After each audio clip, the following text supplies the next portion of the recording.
সবাইকে আমন্ত্রণ জানাচ্ছি ইউথ পলিসি ফোরাম কর্তৃক আয়োজিত আমাদের আজকের এই আলোচনাটিতে towards a new social contract reforming political and governance institutions এই শিরোনামে আমাদের এই আলোচনাটি বা ডায়ালগটি পরিচালিত হবে। এই শিরোনামে আমাদের দ্বিতীয় এপিসোড। এর আগের এপিসোডে আমরা কথা বলেছিলাম বাংলাদেশ হিউম্যান রাইটস কমিশন এবং হিউম্যান রাইটস কমিশনের সংস্কার এবং একে শক্তিশালী করার বিষয়ে। আজকে আমরা যে বিষয়টি নিয়ে কথা বলছি সেটি হচ্ছে Democratic reforms for fair and inclusive election. বর্তমান সময়ে আমরা যেটা দেখতে পাচ্ছি যে নির্বাচন যত ঘনিয়ে আসছে, নির্বাচনকে কিভাবে সুষ্ঠুভাবে করা যায় সেটি নিয়ে অনেক আলোচনা হচ্ছে, অনেক দাবি দেওয়া পেশ হয়েছে, সংলাপ হচ্ছে এবং একই সাথে এরই ভিত্তিতে ইলেকশন কমিশন বা নির্বাচন কমিশনকে শক্তিশালী করবার ব্যাপারটিও চলে এসেছে। সে বিষয়ে আইন ইন্ট্রোডিউস করার যে ব্যাপারটি সেটিও চলে আসছে। আমরা জানি যে যখন আমরা গণতন্ত্রের কথা বলি, গণতন্ত্রের জন্য নির্বাচন অত্যন্ত গুরুত্বপূর্ণ একটা ব্যাপার এবং গণতান্ত্রিক এই ব্যবস্থার নিয়ে আমরা যখনই কথা বলছি তখন নির্বাচনের ব্যাপারটি চলে আসছে। কিন্তু গণতন্ত্রকে নিশ্চিত করার জন্য, গণতান্ত্রিক প্রতিষ্ঠানগুলোকে শক্তিশালী করবার জন্য নির্বাচন যেমন গুরুত্বপূর্ণ, কিন্তু সেই নির্বাচন সুষ্ঠু হওয়ার জন্য আসলে অনেকগুলো সাপোর্টিং ফ্যাক্টরের দরকার, অনেকগুলো ইনেবলিং ফ্যাক্টরের দরকার হয়।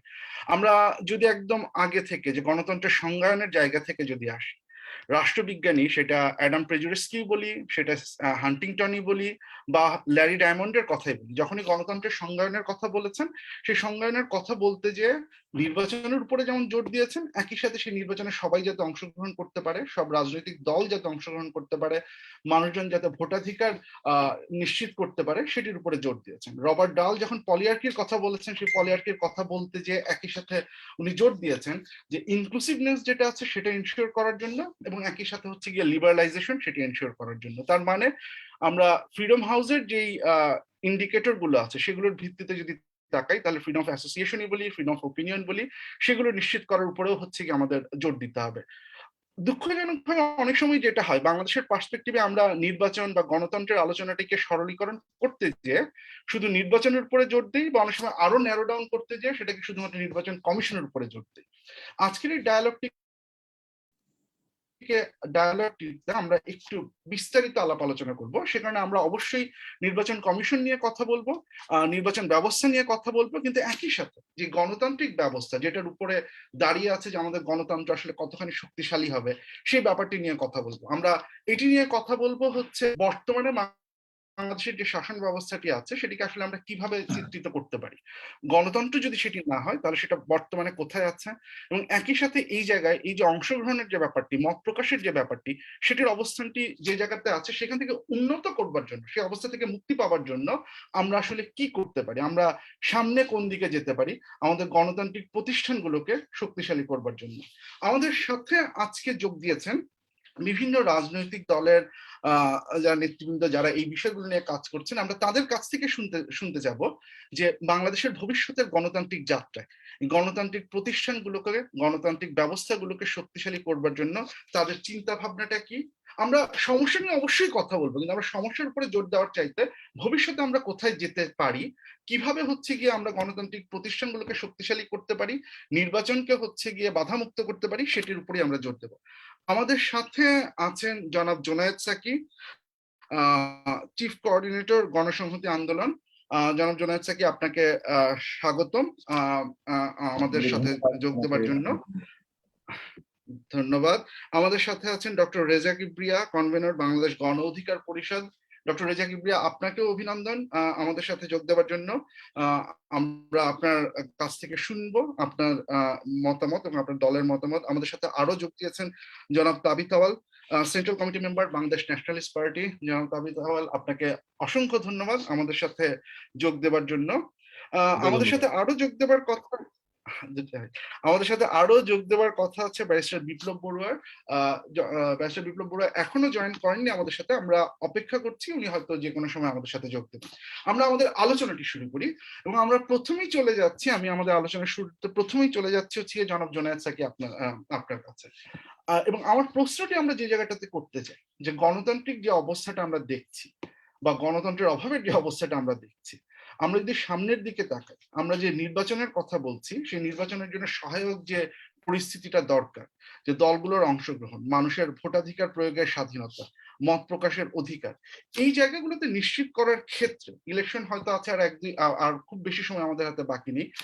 সেই জায়গাটিতে এই গণতান্ত্রিক ব্যবস্থাটিকে শক্তিশালী করবার জন্য আপনার দলের পরামর্শটি কি বা চিন্তা ভাবনাটা কি, বা কিভাবে হচ্ছে কি আমরা এই বর্তমানে যে জায়গাটিতে আছি সেটা থেকে পার হয়ে একটা শক্তিশালী গণতান্ত্রিক ব্যবস্থা সৃষ্টির জায়গায় আমরা যেতে পারি? এই ব্রড জায়গাটি থেকে আমরা আমাদের ডিসকাশনটি আজকে শুরু করি। জনাব জনাব আপনাকে অসংখ্য ধন্যবাদ আমাকে এখানে আমন্ত্রণ জানানোর জন্য। আমার যারা সহ আলোচক আছেন তাদেরকেও আমি শুভেচ্ছা জানাচ্ছি। সবাইকে যারা শুনছেন সালাম জানাই, শুভেচ্ছা জানাই। আমি জানি না ঠিক নির্দিষ্টভাবে কতক্ষণ সময় আলোচনা করার প্রথম স্পেলে সুযোগ পাওয়া যাবে, তবে আমি জি যাই হোক আমি চেষ্টা করব। আমি দুঃখিত, আমি মানে যেহেতু আমরা মানে আমাদের একটু সময় রেখে আছে, তারপরেও ইনিশিয়ালি আমরা আপনার জন্য আমরা 6 মিনিট সময় বরাদ্দ রাখছি। 6 মিনিটের মাঝখানে যদি একটা দুটো প্রশ্ন থাকে তাহলে হয়তো আরো 2 মিনিট। আচ্ছা, কিছু সময় এদিক ওদিক হতে পারে। যাই হোক আমি সংক্ষেপে আমার বক্তব্যটা হাজির করি। বাংলাদেশের বর্তমান যে বাস্তবতা, এই বাস্তবতা একটা রাজনৈতিক সংকট হিসেবেই আছে, এবং এটা আসলে একটা সামাজিক সংকট সৃষ্টি করছে। সেই জায়গাটা পরিষ্কারভাবে প্রথমেই বলে নেওয়া দরকার। এবং আমরা আমাদের দলের পক্ষ থেকে এই সংকটকে একটা সাময়িক কিংবা হঠাৎ করে উদ্ভূত কোনো সংকট হিসেবে দেখি না। আমরা বরং বহুদিন থেকে বলার চেষ্টা করেছি আমাদের দলের একেবারেই প্রতিষ্ঠাকাল থেকে, যে বাংলাদেশে একটা সাংবিধানিক সংকট বিরাজমান, অর্থাৎ আমাদের যে শাসন ব্যবস্থার সংকটটা, এটা এর উৎস সাংবিধানিক ক্ষমতা কাঠামোর মধ্যে। কারণ এই উৎস কিংবা তার প্রকৃতিটা যদি আমরা প্রথমে কিছুক্ষণ আলোচনা না করি, তাহলে আসলে আমরা কোথায় যেতে চাচ্ছি সেই জায়গাটাও পরিষ্কারভাবে বোঝা যাবে না। বাংলাদেশের শাসন ব্যবস্থার ইতিহাসের মধ্যে যদি দেখা যায় যে এখানে ধরুন একটা গণতান্ত্রিক রাজনৈতিক ব্যবস্থার প্রাথমিক প্রতিশ্রুতি হচ্ছে যে সেখানে একটা জনপ্রতিনিধিত্বশীল সরকার এই রাষ্ট্র ব্যবস্থাটা পরিচালনা করবে। তো জনপ্রতিনিধিত্বশীল সরকার প্রতিষ্ঠার জন্য নির্বাচন অত্যন্ত গুরুত্বপূর্ণ বিষয়, এবং সেই নির্বাচনের ইতিহাসের দিকে যদি আমরা যাই, তাহলে আমরা একটা দিকে দেখব যে বাংলাদেশে কোন নির্বাচনেই, যে সমস্ত নির্বাচন এক দলীয় সরকারের অধীনে অনুষ্ঠিত হয়েছে, সেখানে সরকারি দল পরাজিত হননি। অর্থাৎ প্রত্যেকটি নির্বাচনে যেগুলো দলীয় সরকারের অধীনে হয়েছে সেগুলোতে সরকারি দলই জয়লাভ করেছেন। অন্যদিকে আমরা যদি দেখি যে যে কয়েকটি নির্বাচনে ইনকামবেন্ট কিংবা যারা পূর্ববর্তী সরকারি দল ছিল তারা পরাজিত হয়েছেন, সেগুলো হচ্ছে এক ধরনের কিংবা কোনো না কোনো ধরনের নির্দলীয় সরকারের অধীনে। তো এই দুটো চিত্র যদি আমাদের এখানে থাকে, সেখান থেকে আমরা একটা কনক্লুশনে পৌঁছাতে পারি যে আমাদের এখানে দলীয় সরকারের অধীনে কোনো গ্রহণযোগ্য কিংবা সুষ্ঠু নির্বাচন হয় না, বরং যে সমস্ত নির্বাচনগুলো তুলনামূলকভাবে গ্রহণযোগ্য হয়েছে সেগুলো নির্দলীয় সরকারের অধীনে হয়েছে। এখন এই অবস্থাটার কারণটা কি? কারণ থেকে পরিষ্কারভাবে এটা বোঝা যাচ্ছে যে তার মানে একটা নির্বাচন সুষ্ঠুভাবে পরিচালনার জন্য যে ধরনের প্রতিষ্ঠানগুলো দরকার, তার কার্যকর এবং শক্তিশালী উপস্থিতি দরকার, এবং নির্বাহী ক্ষমতার সাথে অর্থাৎ সরকারের ক্ষমতার সাথে এই প্রতিষ্ঠানগুলোর ক্ষমতার যে ভারসাম্য এবং জবাবদিহিতা থাকা দরকার, সেটা অনুপস্থিত বাংলাদেশে। এ কারণে সরকার যখন ক্ষমতায় থাকে তারা চাইলেই এই সমস্ত প্রতিষ্ঠানগুলোর উপর কর্তৃত্ব কায়েম করতে পারে, নিজেদের পকেটে ঢুকিয়ে ফেলতে পারে। যেমন ধরুন বাংলাদেশে যে সমস্ত আমরা সরাসরি সামরিক বাহিনী কর্তৃক ক্ষমতা দখল করতে দেখেছি, তাদের এই ক্ষমতা দখল তারা সাংবিধানিকভাবে বৈধ করেছেন, এবং পরবর্তীকালে আমরা বিভিন্ন সরকারের আমলে দেখেছি এরকম অনেকগুলো এই সাংবিধানিক যে সংশোধনী আনা হয়েছে, সেই সংশোধনীগুলো বাতিল করেছে হাইকোর্ট কিংবা সুপ্রিম কোর্ট। তো আমাদের এই উচ্চ আদালত যে এই সংশোধনীগুলো বাতিল করেছে, সেটা কিন্তু সেই সরকারের আমলে তারা করতে পারেনি। অর্থাৎ এটা সংবিধানের সাথে সাংঘর্ষিক। সেটা হয়তো পরবর্তীকালে গিয়ে যে সরকার চেয়েছে যে এটা বাতিল হোক, তখন তারা সেটা করেছে। কিন্তু যে সরকারের আমলে এই ধরনের সংশোধনী আনা হচ্ছে, তখন কিন্তু উচ্চ আদালত এখানে হস্তক্ষেপ করতে পারছে না। কারণ উচ্চ আদালতের যে একটা সংবিধানের রক্ষাকর্তা অভিভাবক হিসাবে সংবিধানের সাথে সাংঘর্ষিক কোনো সংশোধনীকে চ্যালেঞ্জ করার প্রশ্ন থাকে, সেটা তারা সেই মানে সরকার যারা ক্ষমতায় থাকেন সেই ক্ষমতার দাপটে সেটা তারা করতে পারেন না। তার মানে উচ্চ আদালতের যে একটা তুলনামূলক স্বাধীন অবস্থান এবং সংবিধানের অভিভাবক কিংবা সংবিধানকে রক্ষা করার যে দায়িত্ব সেটা তারা পালন করতে সক্ষম নন। তাহলে ক্ষমতার ন্যূনতম কোনো ভারসাম্য আসলে এখানে থাকে না। এর কারণ হচ্ছে আমাদের সংবিধানের মধ্যে এটা কারণ খুঁজতে হবে। আমাদের সংবিধানের ক্ষমতা কাঠামো 72 সালে সংবিধানের মধ্যে যদি আমরা দেখি, তাতে সমস্ত ক্ষমতা একজন ব্যক্তির হাতে কেন্দ্রীভূত করা হয়েছে। যিনি সরকার প্রধান হবেন তিনি নির্বাহী বিভাগ তো বটেই, তিনি রাষ্ট্রপতি থেকে শুরু করে বিচার বিভাগ, তিনি সংসদ, এবং সে কারণে সবগুলো প্রতিষ্ঠানের উপরে তার কর্তৃত্ব নিরঙ্কুশভাবে কায়েম হয়। তুলনা করা চলে যে পৃথিবীর ইতিহাসে সম্ভবত সাংবিধানিকভাবে কোন সরকার প্রধান এত ক্ষমতার অধিকার হন না, এবং আমাদের দেশের সরকার প্রধানকে কোনোভাবেই কোনো ধরনের জবাবদিহিতার আওতায় আনা যায় না। তার ইমপিচ করার কোনো বিধান সংবিধানের মধ্যে নেই, এবং শুধু ইমপিচ করা না, ন্যূনতম জবাবদিহিতার আওতায় আনার মতো কোনো বিধান সাংবিধানিক ক্ষমতা কাঠামোর মধ্যে নেই। এর পরিণতি দাঁড়িয়েছে যে আজকে এই ধারাবাহিকতায় বর্তমান সরকার সমস্ত রাষ্ট্রীয় প্রতিষ্ঠানকে নিজের পকেটের মধ্যে ঢুকিয়ে ফেলে 2014 সাল কিংবা 18 সালের মতো নির্বাচন, যেগুলো প্রশ্নবিদ্ধ বললে অনেক কম বলা চলে। প্রথমটি হচ্ছে 153 জন নির্বাচনের আগেই নির্বাচিত হয়ে সরকার গঠনের পর্যায়ে চলে গেছেন। দ্বিতীয়টি রাতের আধারে ভোট ডাকাতির অভিযোগে অভিযুক্ত, এবং এইটা বাংলাদেশের যত কোটি কোটি ভোটার তাদের অভিজ্ঞতা। কাজে এই বিষয়ে আমি বিস্তারিত আর আলোচনায় যাব না, আমি শুধু বাস্তবতার এইটুকু বললাম, এবং এর প্রকৃতি এবং উৎসর জায়গাটিও আমি চিহ্নিত করার চেষ্টা করলাম আমাদের নিজেদের মতামত অনুযায়ী। কাজে আমরা যেটা বলছি যে তার মানে হচ্ছে 72 সালে আমাদের এখানে যে একটা রিপাবলিক কিংবা একটা গণপ্রজাতন্ত্র যাত্রা, যেটা বাংলা করা হয়েছে সাংবিধানিকভাবে, যে যাত্রাটা শুরু হয়েছিল 50 বছরের অভিজ্ঞতায় দেখা যাচ্ছে যে এই রিপাবলিক যে শাসন ব্যবস্থা, মানে যে কোনো রিপাবলিক তো একটা সামাজিক চুক্তির উপরেই দাঁড়িয়ে থাকে, এই সামাজিক চুক্তিটা সংবিধানের মধ্যে প্রতিফলিত হয়।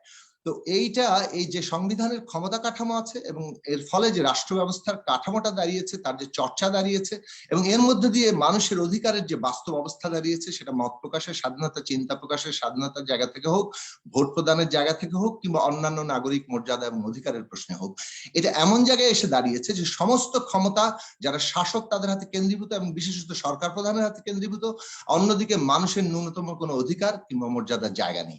এই বাস্তবতা আমাদের এটা প্রমাণ করছে যে বর্তমান এই রাষ্ট্র কাঠামো কিংবা রাজনৈতিক বাস্তবতা এবং এই সাংবিধানিক ক্ষমতা কাঠামো দিয়ে আমাদের এই যে রিপাবলিক, যেটা শুরু হয়েছিল 1972 সালে এবং একটা রক্তক্ষয়ী মুক্তিযুদ্ধের মধ্যে দিয়ে লক্ষ লক্ষ মানুষের আত্মত্যাগের উপর দাঁড়িয়ে, সেটা এই 50 বছরে এসে প্রমাণ করছে যে আগের অবস্থায় রেখে তারা আর দেশটাকে চালিয়ে নিয়ে যেতে পারছে না। কিভাবে তারা চালিয়ে নিচ্ছেন সেটা বলেছে যে সমস্ত রাষ্ট্র ক্ষমতা এক ব্যক্তির হাতে কেন্দ্রীভূত করে একটা স্টিম রোলার চালিয়ে, দমন পীড়ন চালিয়ে এটাকে একটা আধুনিক কর্তৃত্ববাদী শাসন ব্যবস্থার, যাকে বলে এক ধরনের সবচেয়ে সফল মডেল বাংলাদেশে চর্চিত হচ্ছে, যার মধ্যে পুরনো ফ্যাসিবাদী নানান উপাদান যেমন আছে। আমি কথাটা শেষ করে নিই, আপনি প্রশ্ন করার আগে আমি আমার প্রস্তাবনাগুলো খুব সংক্ষেপে দিয়ে নিই। তো এইরকম একটা আমরা যেটা বলতে চাইছি, তার মানে এই অবস্থাটা এমন জায়গায় এসে দাঁড়িয়েছে যে আগেকার রাষ্ট্র কাঠামোটা দিয়ে, রাজনৈতিক ব্যবস্থা দিয়ে আমরা আর ন্যূনতম কোনো ইনক্লুসিভ মানে একটা গণতান্ত্রিক কাঠামো আর জারি রাখতে পারছি না। এটা দেশকে বিভক্ত করছে, জনগণকে বিভক্ত করছে, এবং কেবল তাই নয়, মানে এর ফলে এটা কেন, ধরুন এরকম প্রশ্ন তুলতে পারে যে ভালোই তো এরা দেশ চালাচ্ছে, কিন্তু আসলে আমরা দেখতে পাচ্ছি যে তারা যেভাবে দেশকে বিভক্ত করছে, বিভাজিত হচ্ছে, এবং কেবলমাত্র দমন পীড়ন এবং বল প্রয়োগের উপরেই তাদের শাসন ক্ষমতা নির্ভরশীল হয়ে পড়েছে, এটা আসলে আর ভায়াবল না। অর্থাৎ এটা দিয়ে তারা দেশ চালাতে পারবে না, এবং এটা যে দলগুলো এটা করছে তাদের নিজেদেরও অস্তিত্ব এবং ভবিষ্যতের জন্য মোটেই কোনো সাযুজ্যপূর্ণ নয় এবং নিরাপদ নয়। এটা তাদেরকে একটা ভয়াবহ হুমকির মধ্যে ফেলবে, পুরো দেশকে রাজনৈতিক প্রক্রিয়া নিশ্চিহ্ন করে একটা অনিশ্চিত নৈরাজ্যকর পরিস্থিতির দিকে ঠেলবে। এবং আন্তর্জাতিকভাবেও আজকে এটা খুব পরিষ্কারভাবে দেখা যাচ্ছে যে যেখানে ভূ রাজনীতির নতুন নতুন পুনর্বিন্যাস ঘটছে, সেইখানে বাংলাদেশ কিভাবে যুক্ত হবে, সেখানে বাংলাদেশকে ক্রমাগত নাজুক, ভালনারেবল করে তুলছে, এবং নিজেদের দেশের স্বার্থ রক্ষার বদলে বাংলাদেশ মানে এই স্বার্থ রক্ষার যে সক্ষমতা সেটাই হারিয়ে ফেলছে। তাহলে সেক্ষেত্রে আমরা বলছি যে এখান থেকে আমাদের মুক্তির পথ হচ্ছে গণতন্ত্রের গতিমুখে ফেরা, এবং সেটা ফিরতে হলে আমাদের একটা নতুন সামাজিক চুক্তি কিংবা নতুন একটা রাজনৈতিক বন্দোবস্ত কিংবা রাজনৈতিক চুক্তি দরকার, যার মধ্যে দিয়ে আমরা এখানে একটা ন্যূনতম গণতান্ত্রিক রাজনৈতিক ব্যবস্থা প্রতিষ্ঠা করতে পারবো। তার জন্য যে পয়েন্টগুলো খুব গুরুত্বপূর্ণ আমি মনে করি, প্রথমটি হচ্ছে একেবারেই প্রাথমিক যে বিষয়, একটা জনপ্রতিনিধিত্বশীল সরকার কায়েমের জন্য যে নির্বাচন দরকার, সেই নির্বাচন প্রতিষ্ঠা করতে হলে যে ধরনের প্রাতিষ্ঠানিক আয়োজন আমাদের দরকার, যেমন ধরুন সর্বোচ্চ আদালত, তারপরে ধরুন নির্বাচন কমিশন কিংবা আরো অনেকগুলো প্রতিষ্ঠান প্রয়োজন। আমি সেগুলোর নাম বলছি না, কিংবা নাম বলতেও পারি। আমাদের এখানে দুর্নীতি দমন কমিশন আছে, আমাদের এখানে অডিটর জেনারেলের পদ আছে, যেগুলো সাংবিধানিক পদ। এই সাংবিধানিক পদগুলো নির্বাহী বিভাগের ক্ষমতার কবল থেকে কিভাবে একটা ন্যূনতম ভারসাম্যমূলক অবস্থায় থাকবে, এটার জায়গাটাতে একটা সমাধানে পৌঁছানো। আমি মনে করি এখানে মূল সমস্যার জায়গাটা হচ্ছে নিয়োগের বিধান। নিয়োগ যদি সরকারের হাতে পরিপূর্ণভাবে থাকে, তাহলে এইটা কোনোভাবে আর জবাবদিহিতার জায়গায় আসবে না। ফলে এই ধরনের সাংবিধানিক প্রতিষ্ঠানগুলোতে নিয়োগকর্তার জায়গাটাতে একটা পরিবর্তন আনতে হবে। সংবিধান সংস্কার করে এই নিয়োগের জায়গাটাতে এমন একটা সাংবিধানিক কমিশনের মাধ্যমে দিতে হবে, যেখানে সরকারি দল, বিরোধী দল এবং বিচার বিভাগের প্রতিনিধিত্ব থাকে, এবং তার মধ্যে দিয়ে কমিশন গঠিত হয়, যাতে করে ওই নিয়োগপ্রাপ্ত ব্যক্তিরা সরকারি দলের প্রতি কিংবা কোনো বিশেষ রাজনৈতিক দলের প্রতি অনুগত থাকার কোনো বাধ্যবাধকতা থাকে না, এবং সেই তারা নিজেদের সাংবিধানিক শপথ অনুযায়ী কাজ করতে পারেন। এটা হলো 1 নম্বর বিষয়। দ্বিতীয় বিষয় হচ্ছে যে একটা দেশে রাজনৈতিক ব্যবস্থার মধ্যে যদি জনপ্রতিনিধিরা তাদের জনগণের প্রতিনিধিত্বটা নিশ্চিত করতে না পারেন, তাহলে ওই কাঠামোটা রাজনৈতিক দলগুলোর অভ্যন্তরীণ গণতান্ত্রিক চর্চার মধ্যেও কোনো প্রভাব রাখে না, উল্টো প্রভাব রাখে। অর্থাৎ জনপ্রতিনিধিত্বরা যদি সংসদে গিয়ে হাত তোলা এমপিতে পরিণত হন, যেমনটা আমাদের 70 অনুচ্ছেদের কারণে আছে, তার ফলে যেটা হয় যে এমন একটা কেন্দ্রীভূত ক্ষমতা রাজনৈতিক দলের প্রধানদের হাতে এসে হাজির হয়, তখন রাজনৈতিক দলের অভ্যন্তরে আর ন্যূনতম কোনো গণতান্ত্রিক চর্চার প্রয়োজনীয়তা দেখা যায় না। উল্টো স্বৈরতন্ত্র প্রতিষ্ঠাতেই সেটা সাহায্য করে, যেটা একেবারেই পরিবারতন্ত্র পর্যন্ত গিয়ে সম্প্রসারিত হয়, যেটা বাংলাদেশের অভিজ্ঞতা থেকে আমরা জানি।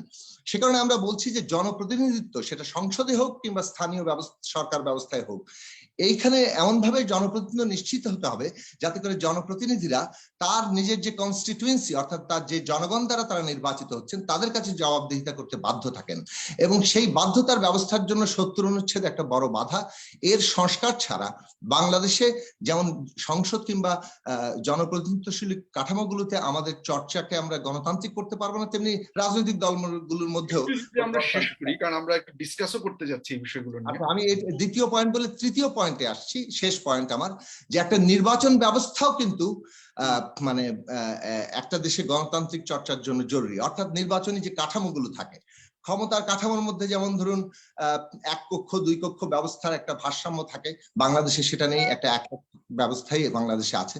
2 হচ্ছে যে ওয়েস্টমিনস্টার পদ্ধতি যেটা ইংল্যান্ডে চালু আছে, সেটাই বাংলাদেশে চালু করা হলো, ভাবা হলো এটাই গণতান্ত্রিক পদ্ধতি। কিন্তু আধুনিক দুনিয়াতে ওয়েস্টমিনস্টার পদ্ধতি অর্থাৎ ইংল্যান্ডে যে চালু আছে, সেটাই কিন্তু আধুনিক গণতান্ত্রিক ব্যবস্থার সবচেয়ে মানে কি বলা যায় সর্বশেষ উদাহরণ নয়। এবং এখন বরং বলা চলে সংখ্যানুপাতিক নির্বাচনী ব্যবস্থা, বরং দুনিয়ার বহু দেশে, ইংল্যান্ড বাদে ইউরোপের বেশিরভাগ দেশে সংখ্যানুপাতিক নির্বাচন ব্যবস্থা চালু। ইউরোপের বাইরেও পৃথিবীর বহু দেশে এই নির্বাচনী ব্যবস্থা চালু হয়েছে। এই নির্বাচনী ব্যবস্থার বৈশিষ্ট্য হচ্ছে যে এটাতে কেবল সরাসরি নির্বাচনের মাধ্যমেই পার্লামেন্টের প্রতিনিধিত্ব হন না, একটা দলের মোট প্রাপ্ত ভোটের ভিত্তিতেও সেখানে পার্লামেন্টের প্রতিনিধিত্ব যেতে পারে। ফলে প্রত্যেকটি ভোট গুরুত্বপূর্ণ হয়ে ওঠে, এবং সমাজে যে বিভিন্ন মতামত আছে, সেই মতামতগুলোর প্রতিফলন পার্লামেন্টে প্রতিফলিত হয়। ফলে ক্ষমতার এমন এক ধরনের ভারসাম্য সেখানে সৃষ্টি হয় যে ফার্স্ট পাস দি মানে গোল, যাকে কিংবা বার, আমরা যিনি 1 ভোট পেয়ে সমস্ত দেশের ক্ষমতার মালিক হয়ে গেলেন, এই জায়গাটা একটা নতুন পরিস্থিতিতে আসে, একটা ভারসাম্যমূলক অবস্থার সৃষ্টি হয়।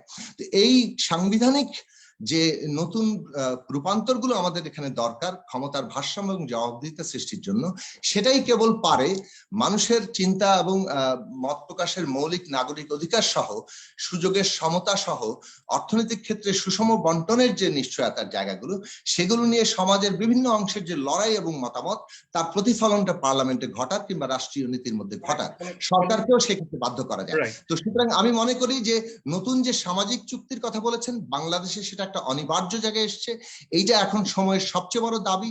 এবং বাংলাদেশ যদি একটা নতুন রাজনৈতিক ব্যবস্থায় নতুন একটা সামাজিক রাজনৈতিক বন্দোবস্ত এবং চুক্তির ভিত্তিতে যেতে না পারে, তাহলে আন্তর্জাতিকভাবে যেমন অভ্যন্তরীণ দিক থেকে আমরা ভয়াবহ হুমকির মুখে পড়বো, যার মধ্যে আমাদের সার্বভৌমত্ব এবং অভ্যন্তরীণ রাজনৈতিক ব্যবস্থা সবই হুমকির মধ্যে পড়বে বলে আমরা মনে করি। ফলে আমাদের রাজনৈতিক লক্ষ্য হচ্ছে একটা গণতান্ত্রিক রাজনৈতিক ব্যবস্থা নতুন এক সামাজিক রাজনৈতিক বন্দোবস্তের উপর দাঁড়িয়ে প্রতিষ্ঠার জন্য জনগণকে ঐক্যবদ্ধ করা। অনেক ধন্যবাদ। আমি আসবো আপনার কাছে, কারণ আপনি বেশ কয়েকটি গুরুত্বপূর্ণ প্রশ্ন তুলেছেন। আমি এই যে আলোচনা চলছে সেটার ধারাবাহিকতাতে আমি ডক্টর রেজা কিবরিয়া আপনার কাছে যেতে যাচ্ছি। যে কথাটি জনাব জুনায়েদ সাকি বললেন, যে আমরা যে নতুন বাস্তবতায় আমরা যে নতুন ধরনের সামাজিক চুক্তির কথা বলছি, এবং সেক্ষেত্রে কয়েকটি ব্যাপার উনি খুব সুস্পষ্টভাবে নিয়ে এসেছেন। একটি ব্যাপার যেটা চলে এসেছে, যে আমাদের ক্ষমতার ভারসাম্য যেটি সেটি নষ্ট হয়ে গেছে, বা আমাদের যে সংবিধান যেভাবে ডিজাইন করা হয়েছে, তৈরি করা হয়েছিল, তার ফলশ্রুতিতে আমরা এই ক্ষমতার ভারসাম্যটি নষ্ট হয়ে যাওয়ার জায়গাটা দেখছি। যে প্রতিষ্ঠানগুলোকে তৈরি করা হয়েছিল অ্যাকাউন্টেবিলিটি নিশ্চিত করার জন্য, জবাবদিহিতা নিশ্চিত করার জন্য, সেই প্রতিষ্ঠানগুলো হচ্ছে গিয়ে সেই দায়িত্বটি পালন করতে পারছে না, এবং এর পেছনেও হচ্ছে গিয়ে এই যে এককেন্দ্রিক শাসন ব্যবস্থা যেটি গড়ে উঠেছে তার একটি দায় আছে। আপনার কাছে জনাব রেজা কিবরিয়া, আপনি এই বিষয়গুলো নিয়ে দীর্ঘদিন ধরে লেখালেখি করছেন, এবং আপনার একটা নির্দিষ্ট ভিশন আছে, যে 5 পয়েন্ট আপনি ইন্ট্রোডিউস করেছেন, যে বাংলাদেশের ভবিষ্যতে কিরকম হতে পারে। কিন্তু আমি একটু এই ইনস্টিটিউশনের জায়গাটা আপনার কাছে একটু প্রশ্ন রাখতে চাই, এখান থেকে আমি একটু শুরু করতে চাই। যে আমরা বলছি যে ইনস্টিটিউশনগুলো, আমরা অ্যান্টি কারাপশন কমিশনের কথা বললাম, হিউম্যান রাইটস কমিশনের কথা বললাম, আমরা কন্ট্রোলার অ্যান্ড অডিটর জেনারেলের কথা বললাম, এই প্রতিষ্ঠানগুলো হচ্ছে কি ঠিকঠাক মতো কাজ করতে পারছেন না। এবং জনাব জুনায়েদ সাকি যেটা বললেন, যে এর পেছনে নিয়োগ প্রক্রিয়ার যে ব্যাপারটি আছে সেটার একটা গুরুত্বপূর্ণ ভূমিকা আছে। নিয়োগটা এমন ভাবে দেওয়া হচ্ছে যার ফলশ্রুতিতে আসলে লয়ালটি নিশ্চিত করা হচ্ছে রাজনৈতিক দলের প্রতি। আপনার কাছে আমার যে প্রশ্নটি হচ্ছে, যে আমরা যদি কাগজ কলমে দেখি, আমরা যদি আইন কানুনটা দেখি, ফর্মালি যেভাবে ইনস্টিটিউশন গুলো গঠন করা হয়, আমাদের ইনফর্মালি ইনস্টিটিউশন গুলো ঠিক সেইভাবে কাজ করে না। একটা ইনফর্মাল ইনস্টিটিউশনাল একটা প্রসেস যেটা কাজ করে, সেটা এই ফর্মালিজমটাকে হচ্ছে গিয়ে কমপ্লিটলি ডিস্ট্রয় করে। এইরকম একটা সিচুয়েশনে দাঁড়িয়ে আমরা যদি ইনস্টিটিউশন গুলোকে শক্তিশালী করতে চাই, তাহলে কি শুধুমাত্র নিয়োগ প্রক্রিয়াটিকে আরো স্পেসিফাই করা, আরো স্পষ্ট করা, আরো সুন্দরভাবে হচ্ছে গিয়ে ব্যাখ্যাটি করা, এটা কি যথেষ্ট, নাকি আমাদের এর বাইরেও চিন্তা করার কিছু ব্যাপার আছে? এর পাশাপাশি আপনার কাছে একই সাথে জানতে চাই, যে প্রপোর্শনাল রিপ্রেজেন্টেশনের যে আইডিয়াটি দিলেন জনাব জুনায়েদ সাকি, তারপর 70 অনুচ্ছেদ বাতিলের যে প্রস্তাবটি দিলেন, এই বিষয়গুলো সম্পর্কে আপনাদের দলীয় মতামতটা কি, এবং আমরা ঠিক কিভাবে গণতন্ত্রকে শক্তিশালী করার পেছনে এই প্রস্তাবগুলোকে বিবেচনা করব? ডক্টর রেজা কিবরিয়া। জুনায়েদ এর সাকির কথাগুলি আমার খুব ভালো লাগলো। অনেক কিছু ওখানে কিন্তু বের হয়ে আসছে ওর আলোচনায়। একটা জিনিস হলো যে এখানে সাংবিধানিক যে ভারসাম্যতার যে কথা বলছেন, এটা কখনো ছিল না। আমাদের 72-এর সংবিধান তৈরি করা হয়েছে একটা নির্বাচিত ডিক্টেটরশিপের জন্যে, যেটা আমাদের এখন চলছে এত বছর। একবার তো নির্বাচিত হয়েছে, পরের বার সে 2014 না 2018-তে নির্বাচিত না হলেও একবার তো হয়েছিল। আর অন্য সময়ও, বিএনপির সময়ও তো নির্বাচিত ডিক্টেটরশিপের মতো ছিল, কারণ একজনের হাতে সব ক্ষমতা। আমাদের সংবিধানে কিছু সিরিয়াস স্ট্রাকচারাল ডিফেক্ট ছিল প্রথম দিন থেকে। সেটা কখনো এটা ওয়েস্টার্ন বা ব্রিটিশ পার্লামেন্টারি সিস্টেমে কখনো যাওয়া উচিত হয়নি। ব্রিটিশ পার্লামেন্ট এবং একটা আনরিটেন কনস্টিটিউশনের উপরে যারা চলে, তাদের গণতন্ত্র যে চলে, এটা একটা আনরিটেন কনস্টিটিউশন। অনেকটা এটা একটা কালচারাল ব্যাপার। কোর্টও একভাবে চলে, তারা জানে তাদের কতটুক স্বাধীনতা আছে, তারা খুব ভালো করে বুঝে। এবং রাজনৈতিক কালচারটা 1000 বছর ধরে ম্যাগনা কার্টা থেকে এটা গড়ে তোলা একটা জিনিস, এটা রাতারাতি হয়নি। আমাদের 50 বছরে আশা করা উচিত না যে আমরা ব্রিটিশ পার্লামেন্টের যে কালচারাল নর্মস গুলি আমরা যে আমাদের মানুষ বুঝতে পারবে বা সেভাবে চলতে পারবে। এটা ভুল একটা প্রেমিস ছিল আমাদের প্রথম থেকে। এই কনস্টিটিউশনাল ডিফেক্টের জন্য আমরা এখন এই সিচুয়েশনে দাঁড়িয়েছি। আমার মনে হয় চেকস এন্ড ব্যালেন্সেস, আমার মনে হয় একটা ব্যালেন্স প্রভিন্সিয়াল এবং ফেডারেল অথরিটির একটা ব্যালেন্স থাকা দরকার ছিল, যেটা যুক্তরাষ্ট্রে যেই checks and balances and separation of powers between the judiciary, the legislature and the executive, এই জিনিসগুলি বাংলাদেশে কোনো কনসেপ্টই নাই। আরেকটা সমস্যা হলো যে রাজনৈতিক কালচারটায় এখনো ওটা তৈরি হয়নি, এবং আপনাদের মতো মানুষ আপনাদের আলোচনায় এটা তৈরি করবেন। জুনায়েদের মতো মানুষ তাদের আলোচনায় মানুষকে এই ব্যাপারে শিক্ষা দিতে পারে, কিন্তু এটা নেই এখনো, বাংলাদেশ এটা হয়নি। And you must remember that the strength of an institution can be tested by one bad individual. এটা আমেরিকায় দেখা দিয়েছে যে ডোনাল্ড ট্রাম্প আসাতে একটা মানুষের জন্য আমেরিকান যে গণতান্ত্রিক অবকাঠামো প্রায় ভেঙে পড়েছিল, মানে প্রায় ভেঙে পড়েছিল। ওই 6 তারিখের আপনারা ক্যাপিটাল এর অ্যাটাক থেকে বুঝতে পারছেন যে এটা খুব একটা ঝুঁকিপূর্ণ অবস্থায় ছিল। যে আমেরিকার মতো শক্তিশালী একটা সাংবিধানিক অবকাঠামো যদি এরকম একটা সিরিয়াস ডেঞ্জারে পড়ে, তাহলে আমাদের তো রক্ষা আমরা পাবো না। এখনকার যে মানুষটি এখন সরকার প্রধান আছে, ওনার তো গণতন্ত্র সম্বন্ধে ওনার জ্ঞান খুব কম, এবং উনি ডেফিনেটলি অগণতান্ত্রিক একটা মানুষ। ওনার আচরণে, ওনার কাজে সেটা বোঝা যায়। তো এই ধরনের ডেঞ্জারাস মানুষ আসলে তো যে কোনো সংবিধান আন্ডার প্রেসার পড়বে, এবং এই ধরনের সংবিধান। So British parliamentary democracy is just not, we're not ready for it. We must have more checks and balances. A new social contract, more education.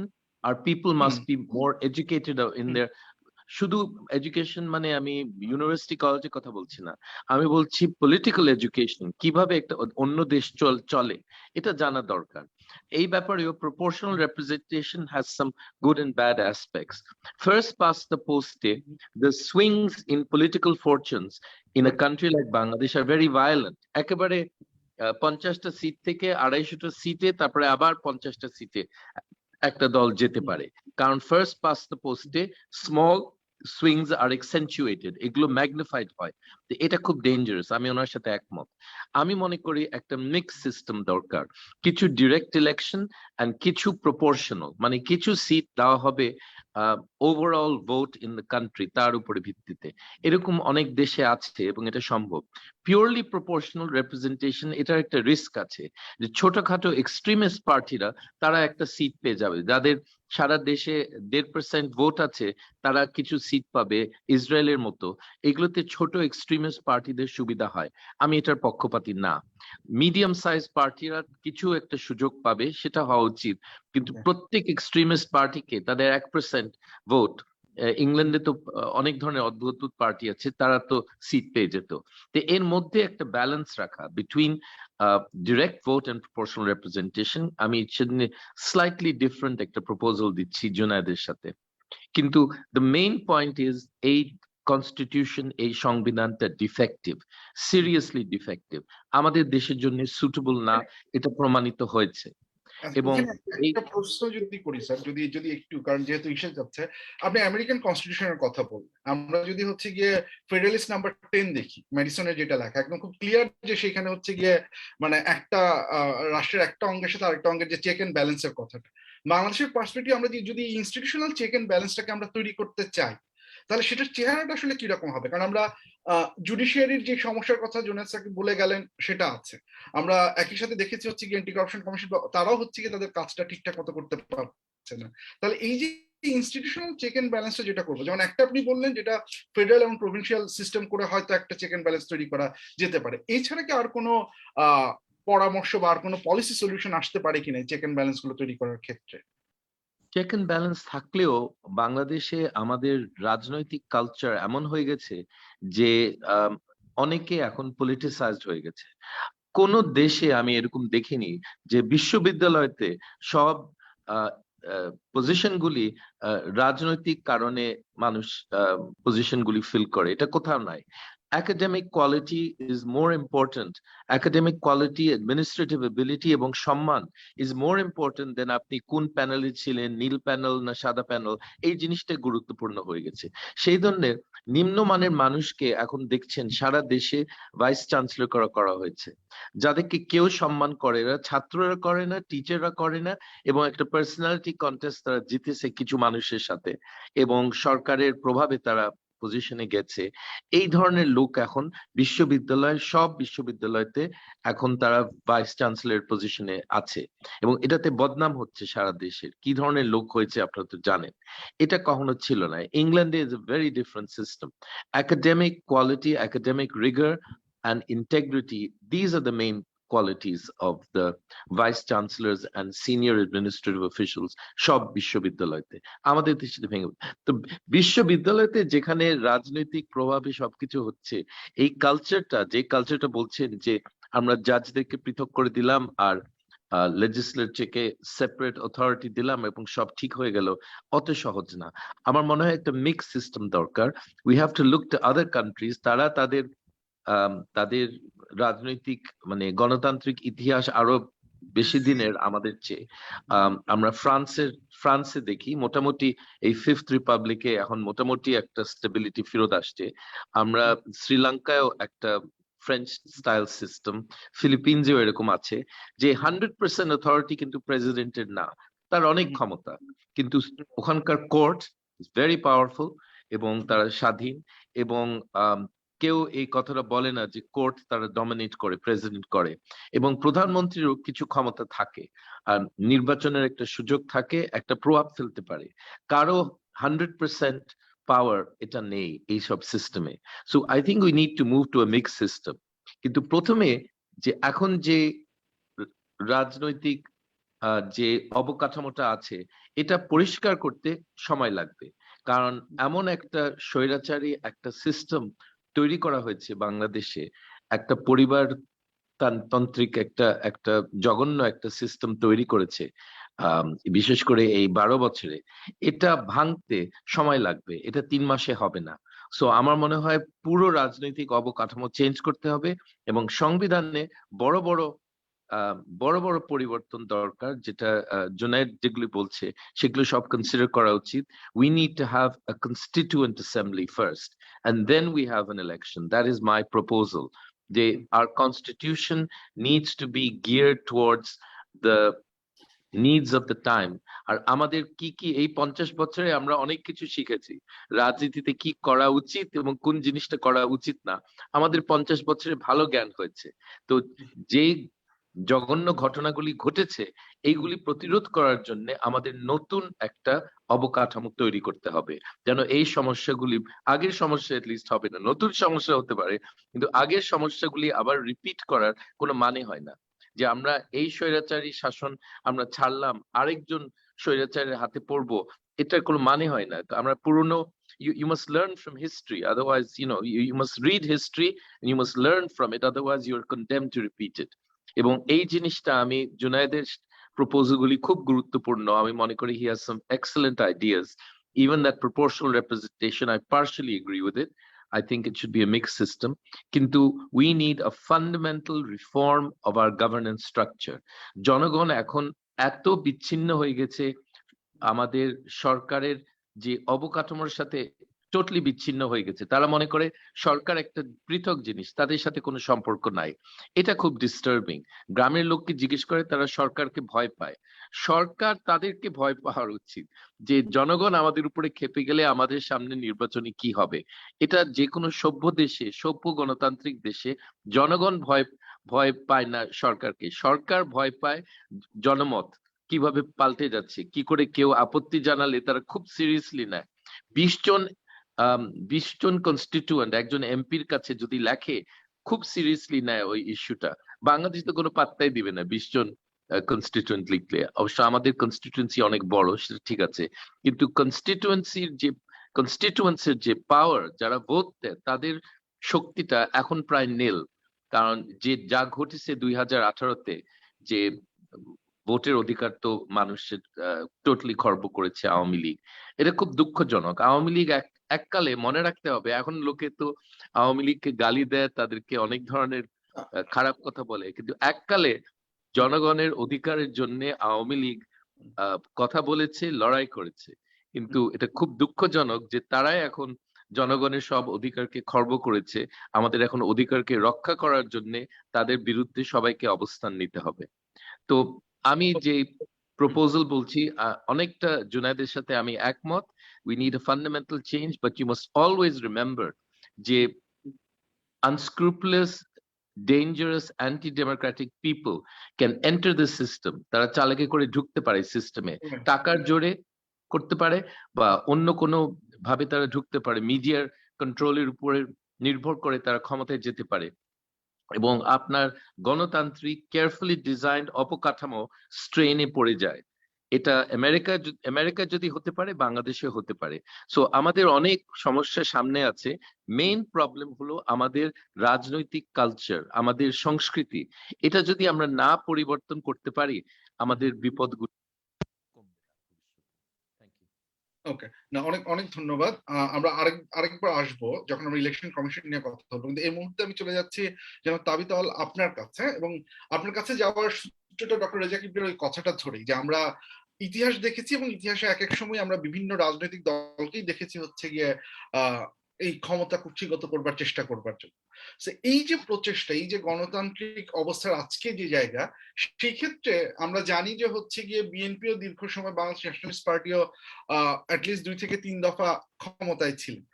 এখান থেকে এবং তারপরে আজকের এই জায়গা, এখন গণতন্ত্রকে সুদৃঢ় করার ক্ষেত্রে বিএনপির তার নিজের যে অভিজ্ঞতা এবং গত 12 বছরের যে অভিজ্ঞতা, সেখান থেকে বাংলাদেশ ন্যাশনালিস্ট পার্টির লার্নিংটা কি, তারা নিজেদের ভুলের জায়গা যদি বলি তাহলে সেটা ঠিক করার সেই লার্নিংটা কি, এবং গণতান্ত্রিক ব্যবস্থাটাকে আরো সুদৃঢ় করবার জন্য তারা আসলে কি চিন্তা ভাবনা করছেন ভবিষ্যতে, এবং যে প্রস্তাবগুলো আসলো এখানে, যেমন প্রপোর্শনাল রিপ্রেজেন্টেশনের কথা, প্রভিন্সিয়াল এবং ফেডারেল গভর্নমেন্টের কথা, 70-এর অনুচ্ছেদ বাতিল করবার কথা, এই বিষয়ে বিএনপির কোনো নিজস্ব মতামত বা চিন্তা ভাবনা আছে কি?